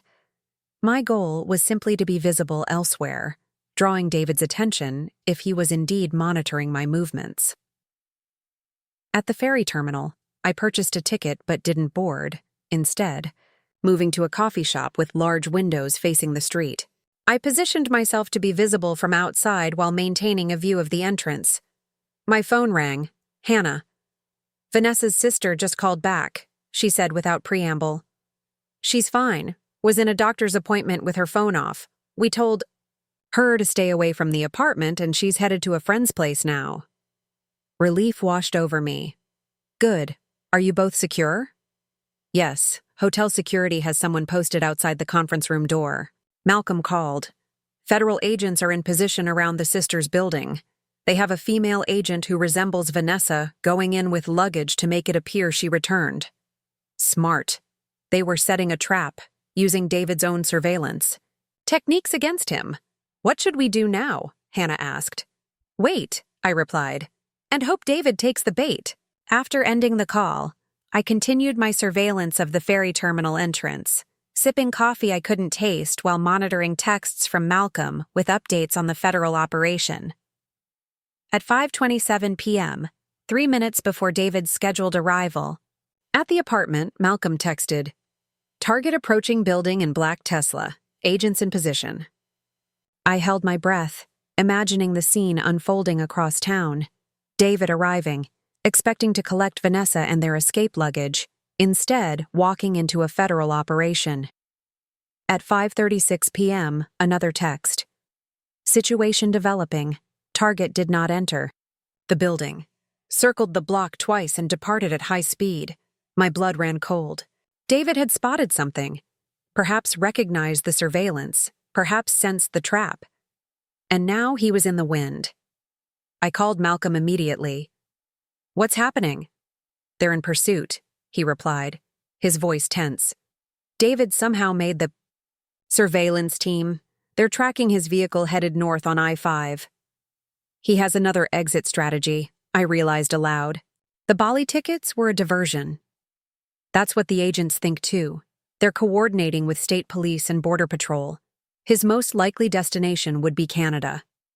After ending the call, I headed back to the hotel, taking a circuitous route and switching taxis twice to ensure I wasn't followed. David was now a fugitive actively fleeing federal agents. The stakes had escalated dramatically. Back at the hotel, I rejoined Hannah and Vanessa in the secure conference room. Vanessa's face was drawn with worry. They lost him on I-5 near Everett, I reported, sharing the latest update from Malcolm. They think he might be headed for the Canadian border, or possibly a private airfield. This is my fault, Vanessa said, her voice hollow. If I'd been more convincing on the phone, no, I cut her off firmly.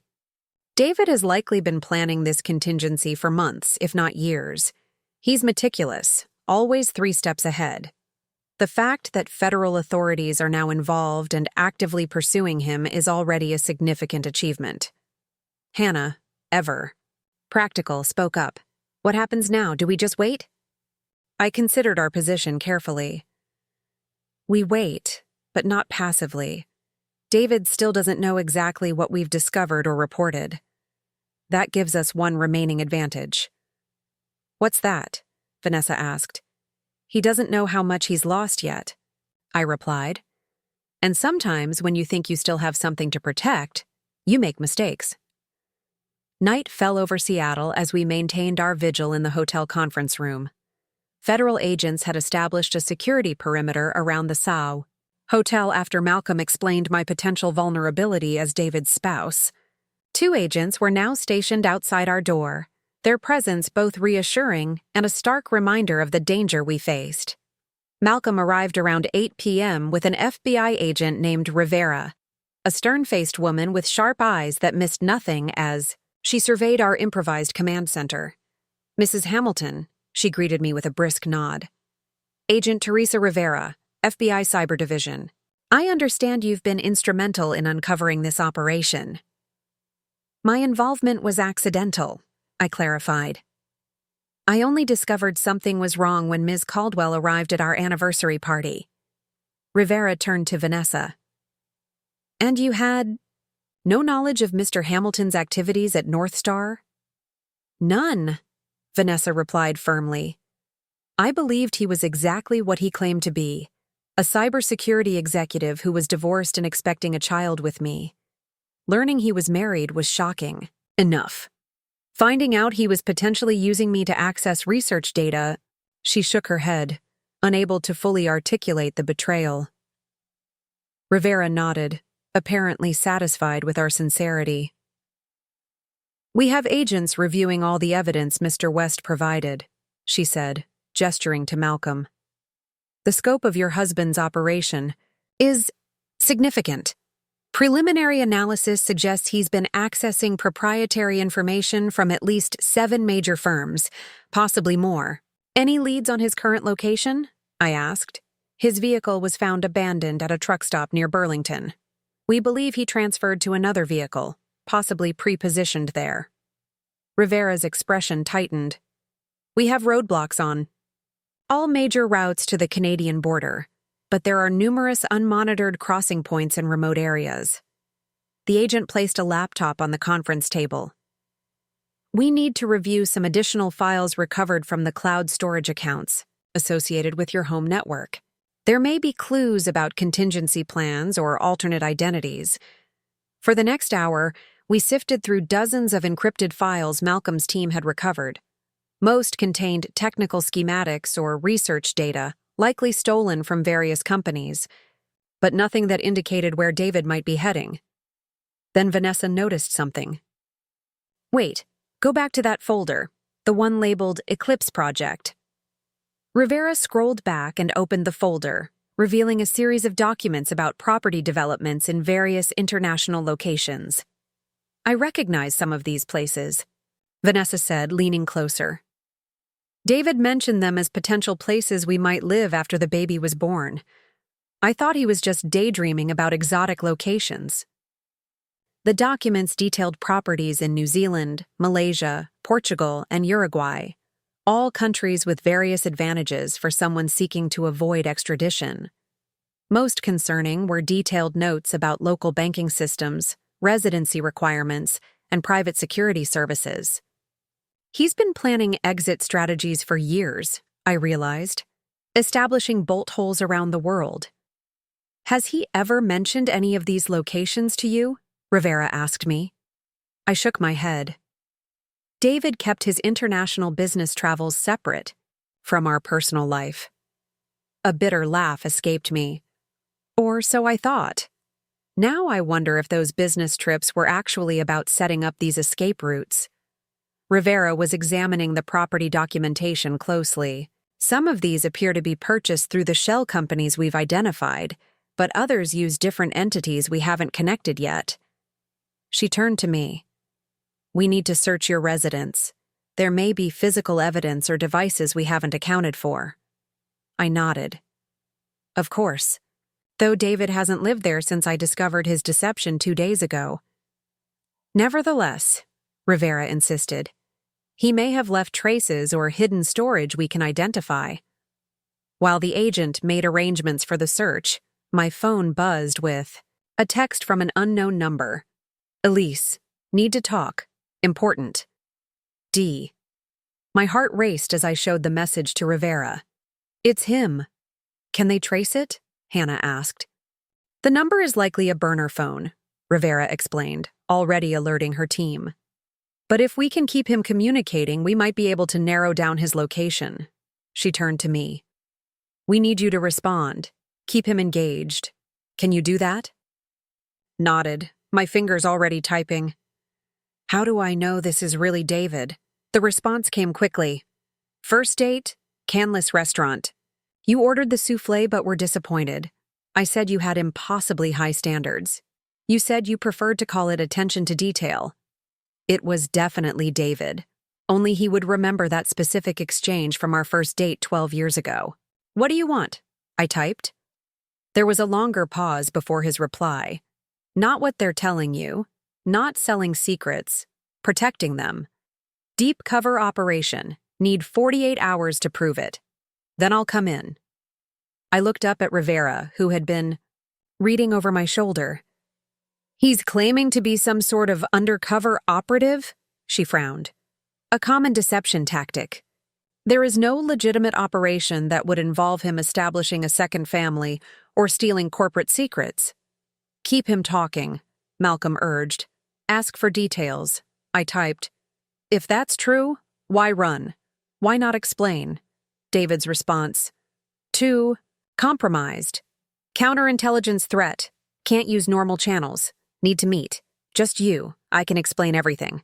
Rivera shook her head emphatically. "Absolutely not.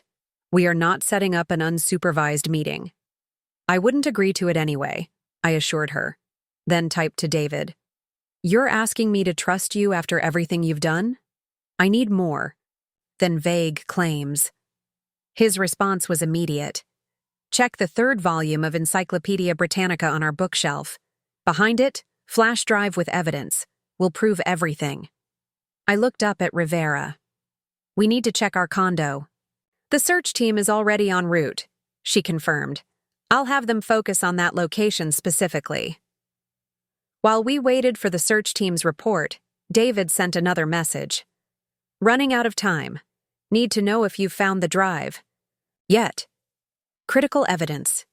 Rivera instructed me to stall, claiming I wasn't at the condo but would go there soon. David's increasingly urgent messages suggested he was genuinely concerned about this flash drive. 30 minutes later, Rivera received a call from the search team. Her expression changed as she listened, ending with a curt, "Bring it in immediately." "They found a flash drive," she confirmed, "but also something else.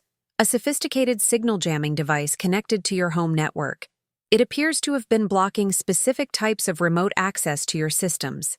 "What does that mean?" I asked. "We're not sure yet," Rivera admitted. "The technical team is analyzing it. The flash drive was encrypted, but they're working on accessing it now." Another text arrived from David. "If you have the drive, do not give it to the FBI or Justice Dept. Compromised elements in both. Use only independent verification."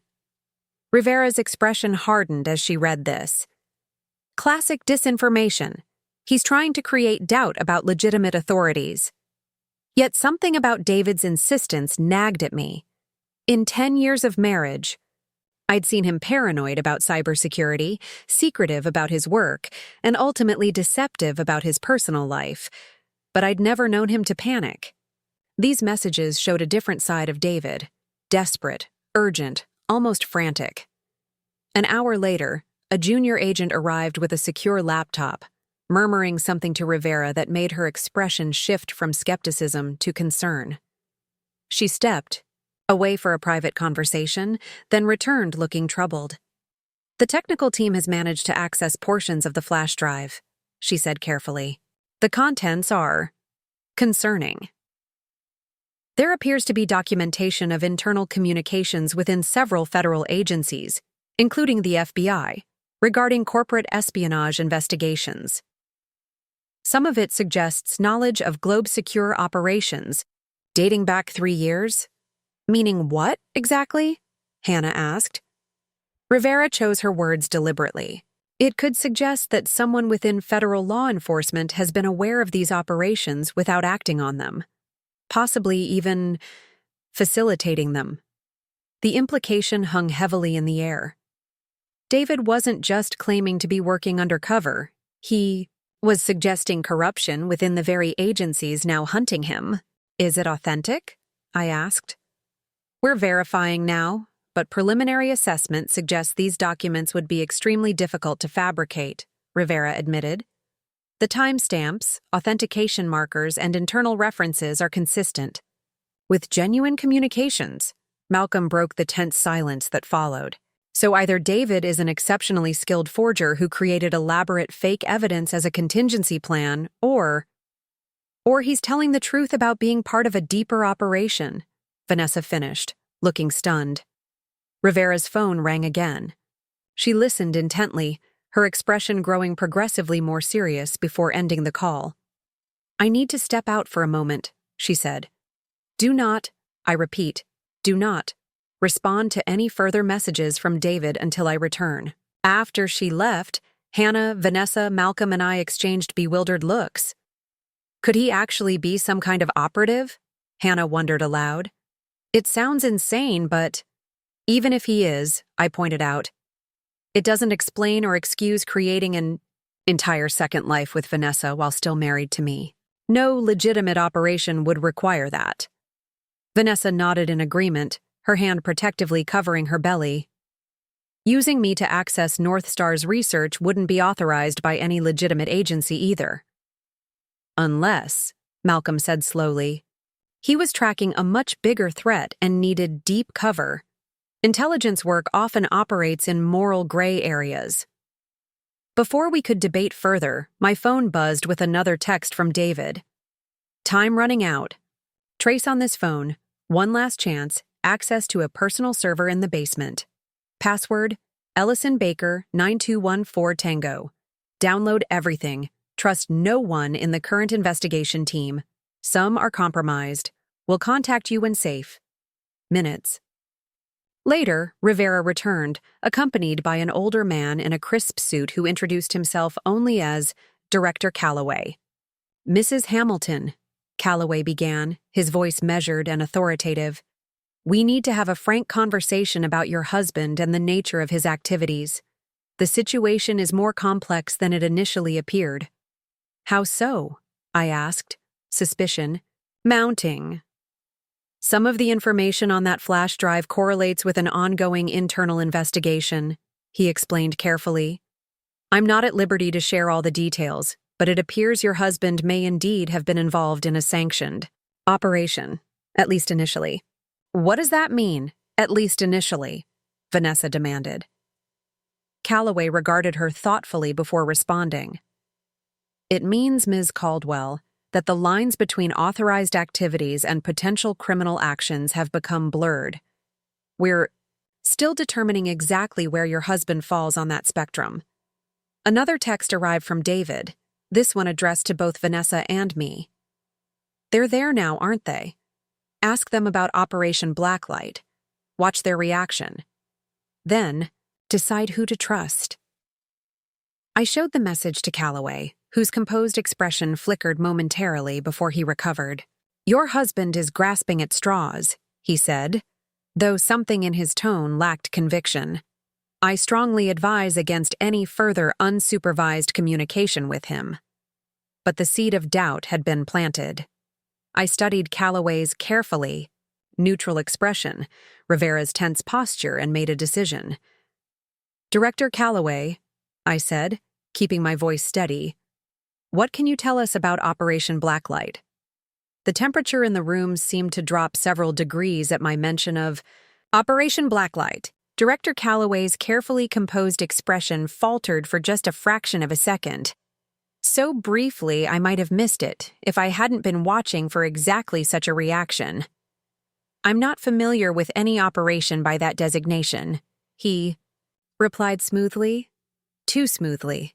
Agent Rivera stood slightly behind him, her posture rigid, eyes fixed on a point on the wall rather than meeting anyone's gaze. "That's interesting," I said, maintaining a calm I didn't entirely feel, "because my husband seems to think it's significant enough to mention as some sort of verification." Calloway smiled thinly. "Mrs. Hamilton, your husband is a fugitive attempting to evade federal custody. Creating confusion and sowing distrust among those pursuing him would be a logical tactic." It was a reasonable explanation. Yet something felt off about this entire interaction. I'd spent my career reading people, clients, vendors, staff, assessing their true priorities beneath their stated requirements. The subtle tension in the room told me there was more to this situation than Calloway was acknowledging. Perhaps, I conceded. But I find it curious that a random phrase my husband threw out as a supposed test has caused such a noticeable shift in this room's atmosphere. Malcolm, who had been observing silently, stepped forward.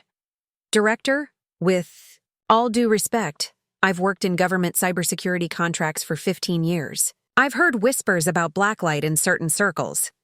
If this connects to what we've uncovered, we deserve to know. Calloway studied Malcolm with newfound interest. Mr. West, isn't it? Formerly of Sentinel Security? That's right. Then you understand that certain operations require compartmentalization. Not everyone involved knows the full scope. It wasn't a denial. Vanessa, who had been quiet during this exchange, suddenly spoke up. I'm 6 months pregnant with David Hamilton's child, she said, her voice steady despite the emotion behind her words.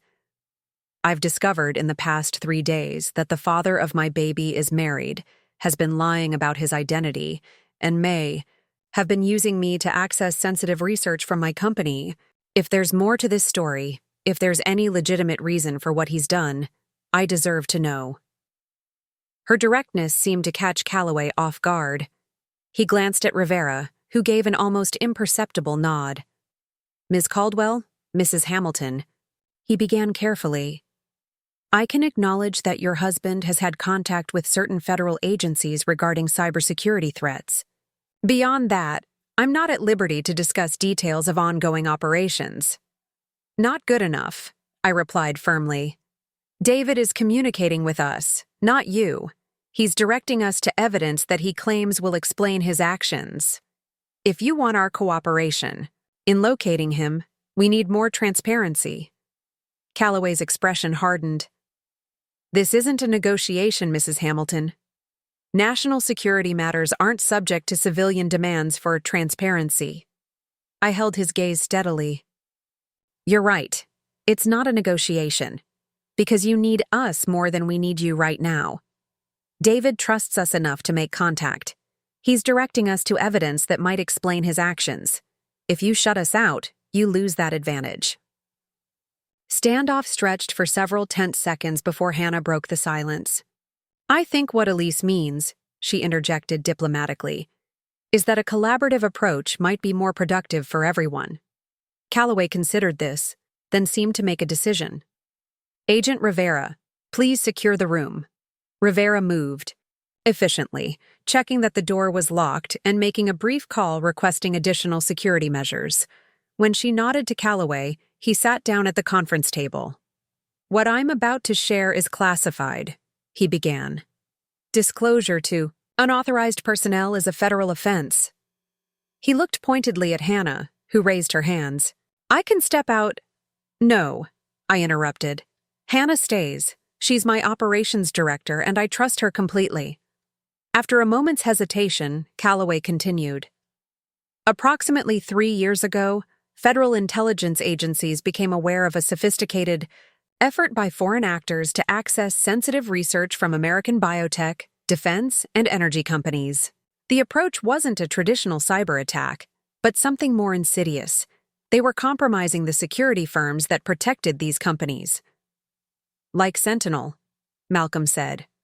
Precisely. By infiltrating the cybersecurity providers, they gained trusted access to multiple high-value targets simultaneously. Calloway leaned forward. We identified Sentinel as a potential target due to its client portfolio. David Hamilton was approached to assist in a counterintelligence operation. Operation Blacklight, I said. Calloway inclined his head slightly, neither confirming nor denying. The objective was to identify the foreign operatives by allowing a controlled flow of information while tracking who accessed it and where it went, he continued. Your husband's role was to appear receptive to outside approaches while feeding back intelligence on those contacts. So he was working for you, Vanessa said, a note of relief in her voice. His activities at North Star were sanctioned? Initially, yes, Calloway conceded, but approximately 18 months ago he began operating outside established parameters. Communication became irregular. Information flows didn't match approved protocols. There were concerns he might have been compromised, or turned, or running his own game, Malcolm suggested. That possibility was considered, Calloway acknowledged. The evidence you've uncovered, the shell companies, the offshore accounts, suggests activities beyond his authorized role. I processed this information, trying to reconcile it with what I knew of my husband. When did Globe Secure enter the picture? They approached David about 14 months ago, offering substantial compensation for access to certain client systems, Calloway explained. What we don't know is whether he reported this approach through appropriate channels or began working with them independently 14 months ago, almost exactly when his relationship with Vanessa began. And his personal deceptions? I asked, glancing at Vanessa. Were those part of his cover? Calloway's expression became careful. Covert operations sometimes require complicated personal arrangements, but what you've described goes well beyond standard protocols.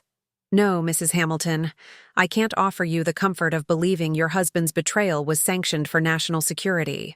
Vanessa's hand moved to her belly, a gesture that had become familiar over the past days. So, where does that leave us? Is David a patriot, a traitor, or something in between? That's what we need to determine, Calloway replied. And why finding him, and the evidence he claims to have, is crucial. My phone buzzed with another text from David. Have they told you about Blacklight yet? Only partial truth. Calloway isn't telling the whole story. Need to check the basement server now. Time is critical. I showed the message to Calloway, whose expression tightened. He's desperate to access that server. The question is why? Could it contain evidence that would exonerate him? Vanessa asked. Or incriminate others? Malcolm suggested. If he's been gathering evidence of corruption within federal agencies as he claims, Agent Rivera, who had been largely silent, finally spoke. Director, we should consider the possibility that Hamilton has been running a counterintelligence operation. If he suspected compromise within our ranks. That's enough, Agent, Calloway cut her off sharply. But the implication was clear. David might have gone rogue not as a traitor, but because he didn't know who to trust within the agencies he was supposedly working for. My mind raced, trying to make sense of these layers of deception. In event planning, I'd often encountered situations where different stakeholders had conflicting agendas behind their stated objectives. The key was identifying everyone's true motivations. What does David want?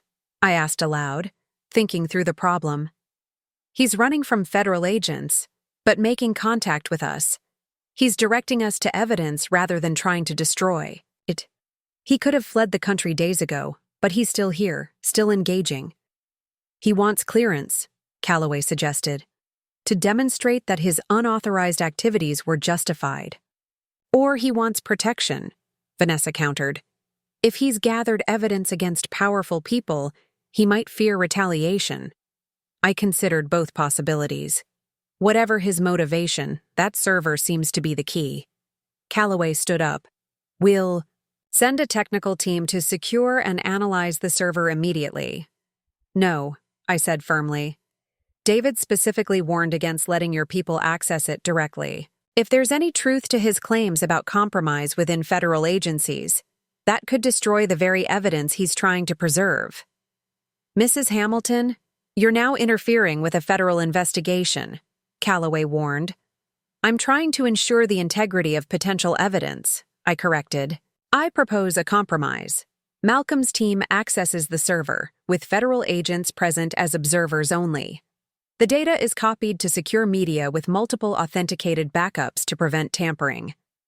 Calloway and Rivera exchanged glances, having one of those silent conversations that only comes from years of working together. Acceptable, Calloway finally agreed, but we move now immediately.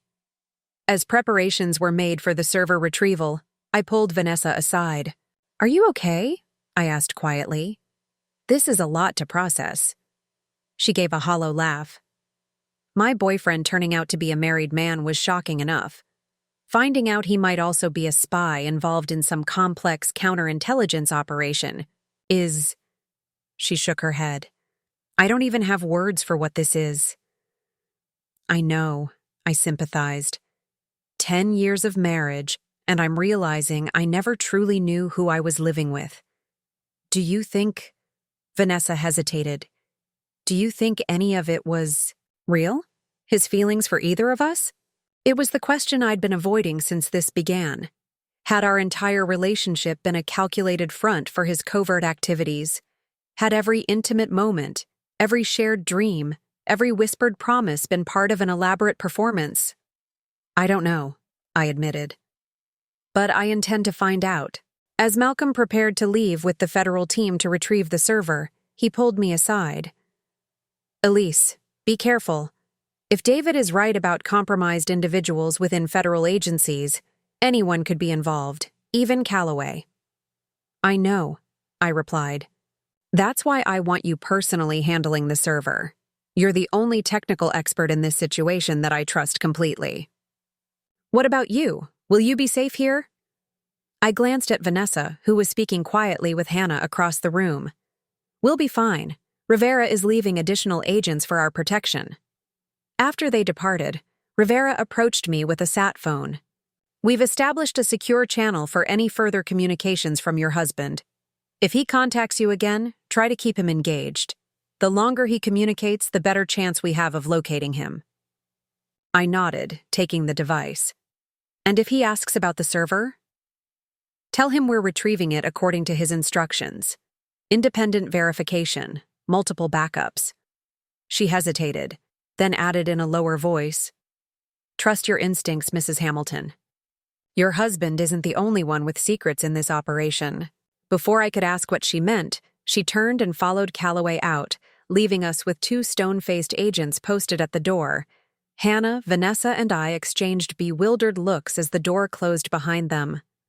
Well, Hannah said dryly, I think it's safe to say this has officially become the strangest situation I've ever been involved in. It's like we're living in some kind of spy thriller, Vanessa agreed, absently rubbing her belly. Except the stakes are very, very real. I stared at the sat phone in my hand, wondering what David's next move would be. Was he truly trying to protect sensitive intelligence or creating an elaborate justification for his betrayals? Was he a patriot operating in moral gray areas, or a manipulator using national security as cover for personal gain? The only certainty was that nothing about my husband, or our marriage, had been what it seemed. The next 6 hours unfolded like the most intricate event I'd ever planned. Malcolm and the federal team retrieved the server from a hidden room, in our condo basement, a space I hadn't even known existed. Another deception in plain sight.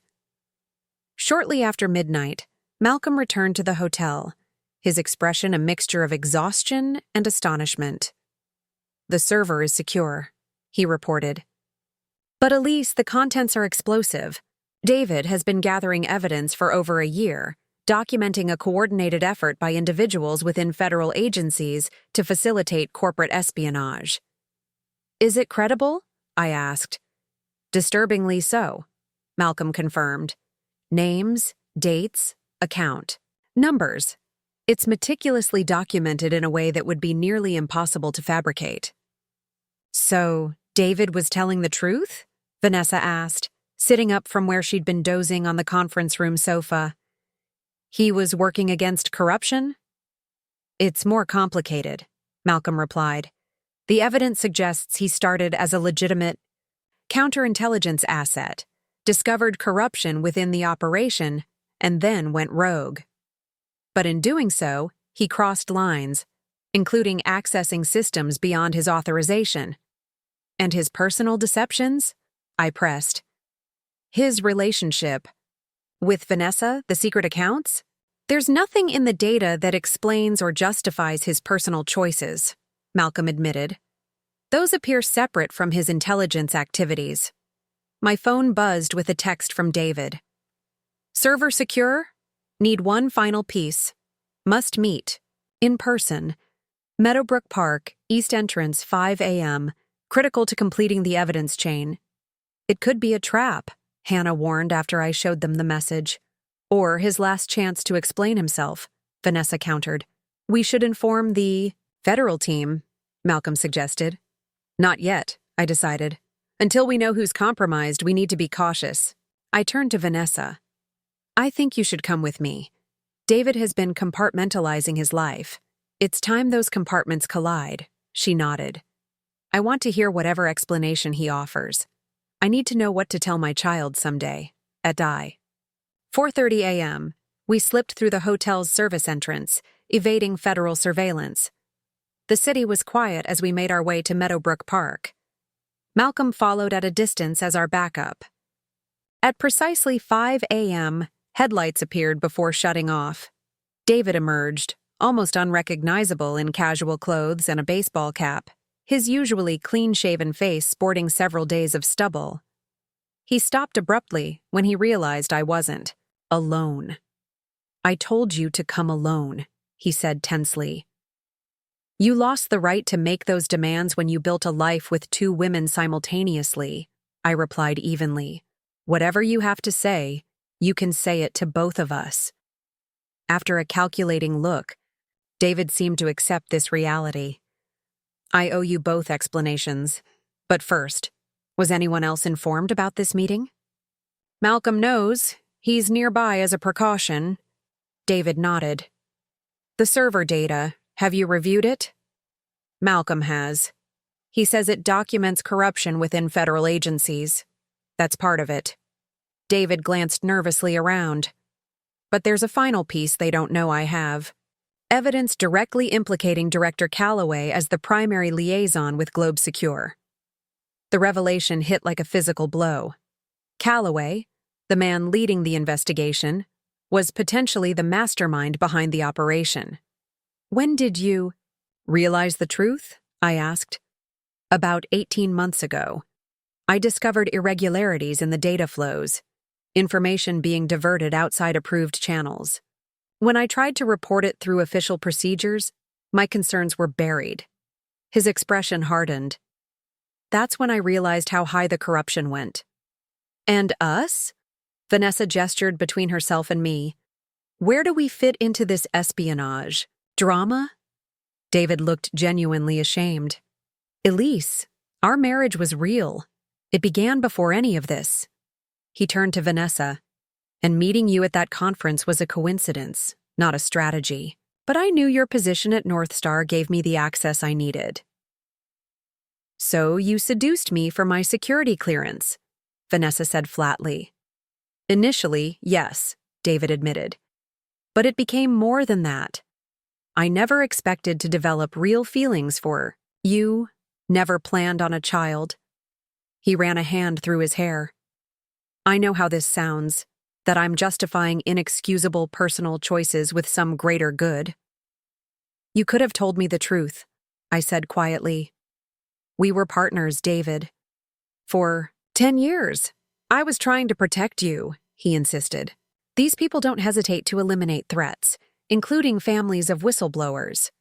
It was the kind of justification I might have accepted before. Now it rang hollow. What's your plan now? I asked.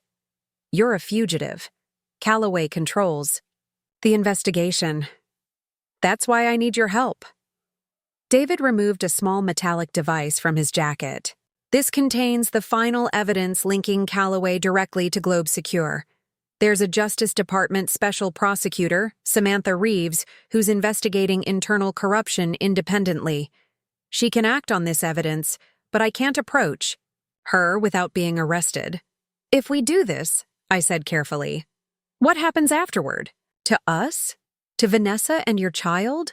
David's expression softened. That's entirely up to you. I know I've destroyed the trust between us. That's not an answer, Vanessa pressed. What do you want? I want a chance to explain everything properly, to apologize in a way that might eventually lead to forgiveness. I want to be present for my child's life. Beyond that. He shook his head. I don't expect more. Distant sirens broke the moment. David tensed.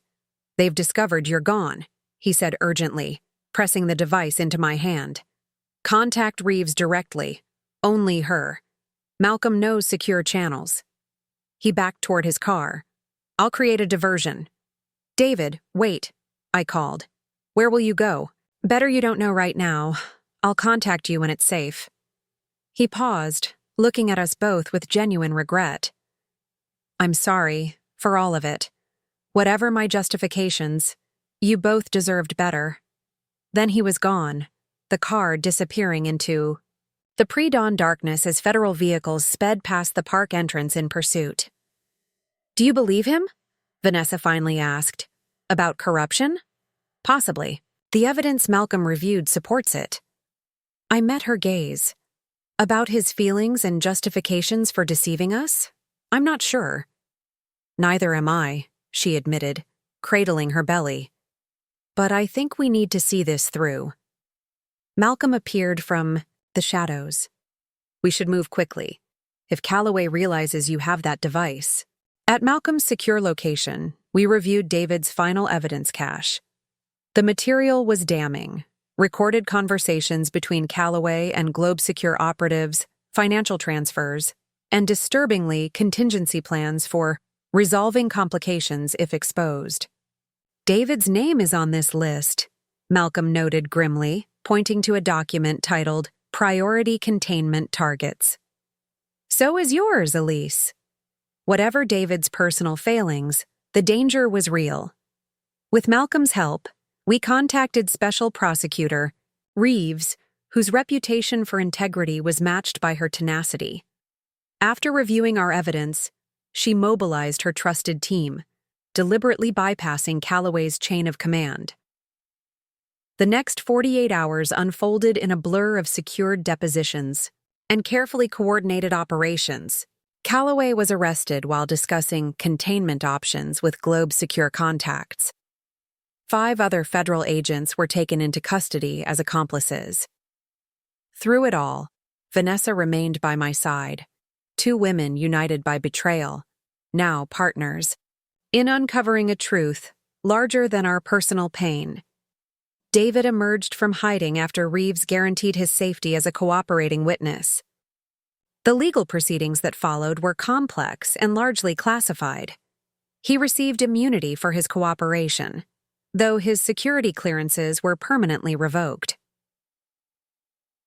3 months later, I met David at a quiet cafe in Madison Park. He looked different, older somehow, the perpetual confidence replaced by a more thoughtful demeanor. "Thank you for coming," he said. "I wasn't sure you would." "I almost didn't," I admitted, "but there are still things I need to understand." For the next hour, we talked openly for perhaps the first time in our marriage. David explained how he'd been pulled into intelligence work, how discovering corruption had driven him to increasingly desperate measures, and how his compartmentalized life spiraled out of control. "I told myself I was protecting you," he acknowledged, "but the truth is, I was protecting myself from having to justify choices I knew were wrong." "And Vanessa?" I asked. "Did you ever plan to leave me for her, or was she always just part of your cover?" David's expression reflected genuine conflict. "I don't have a simple answer. My feelings for her developed unexpectedly, but I wasn't willing to give up our marriage either. I convinced myself that somehow, when it was over, I'd find a solution. That wouldn't hurt either of you." He gave a hollow laugh. "Delusional, I know." "Yes, it was," I agreed without hesitation. "You broke us, David. Whatever your justifications for the rest, that choice was yours alone." As I prepared to leave, he asked, "Have you filed the divorce papers yet?" "Yes," I confirmed. "They're being processed." "And do you and Vanessa still talk?" "We do, actually. More than you might expect." In truth, Vanessa and I had developed an unlikely friendship born from shared trauma and mutual respect. We met weekly, discussing everything from her pregnancy to business strategies for her new security role at North Star. There was something uniquely valuable about a relationship built on complete honesty after experiencing such profound deception. She's due in 6 weeks, I told David. She's agreed to co-parenting, with supervised visits initially.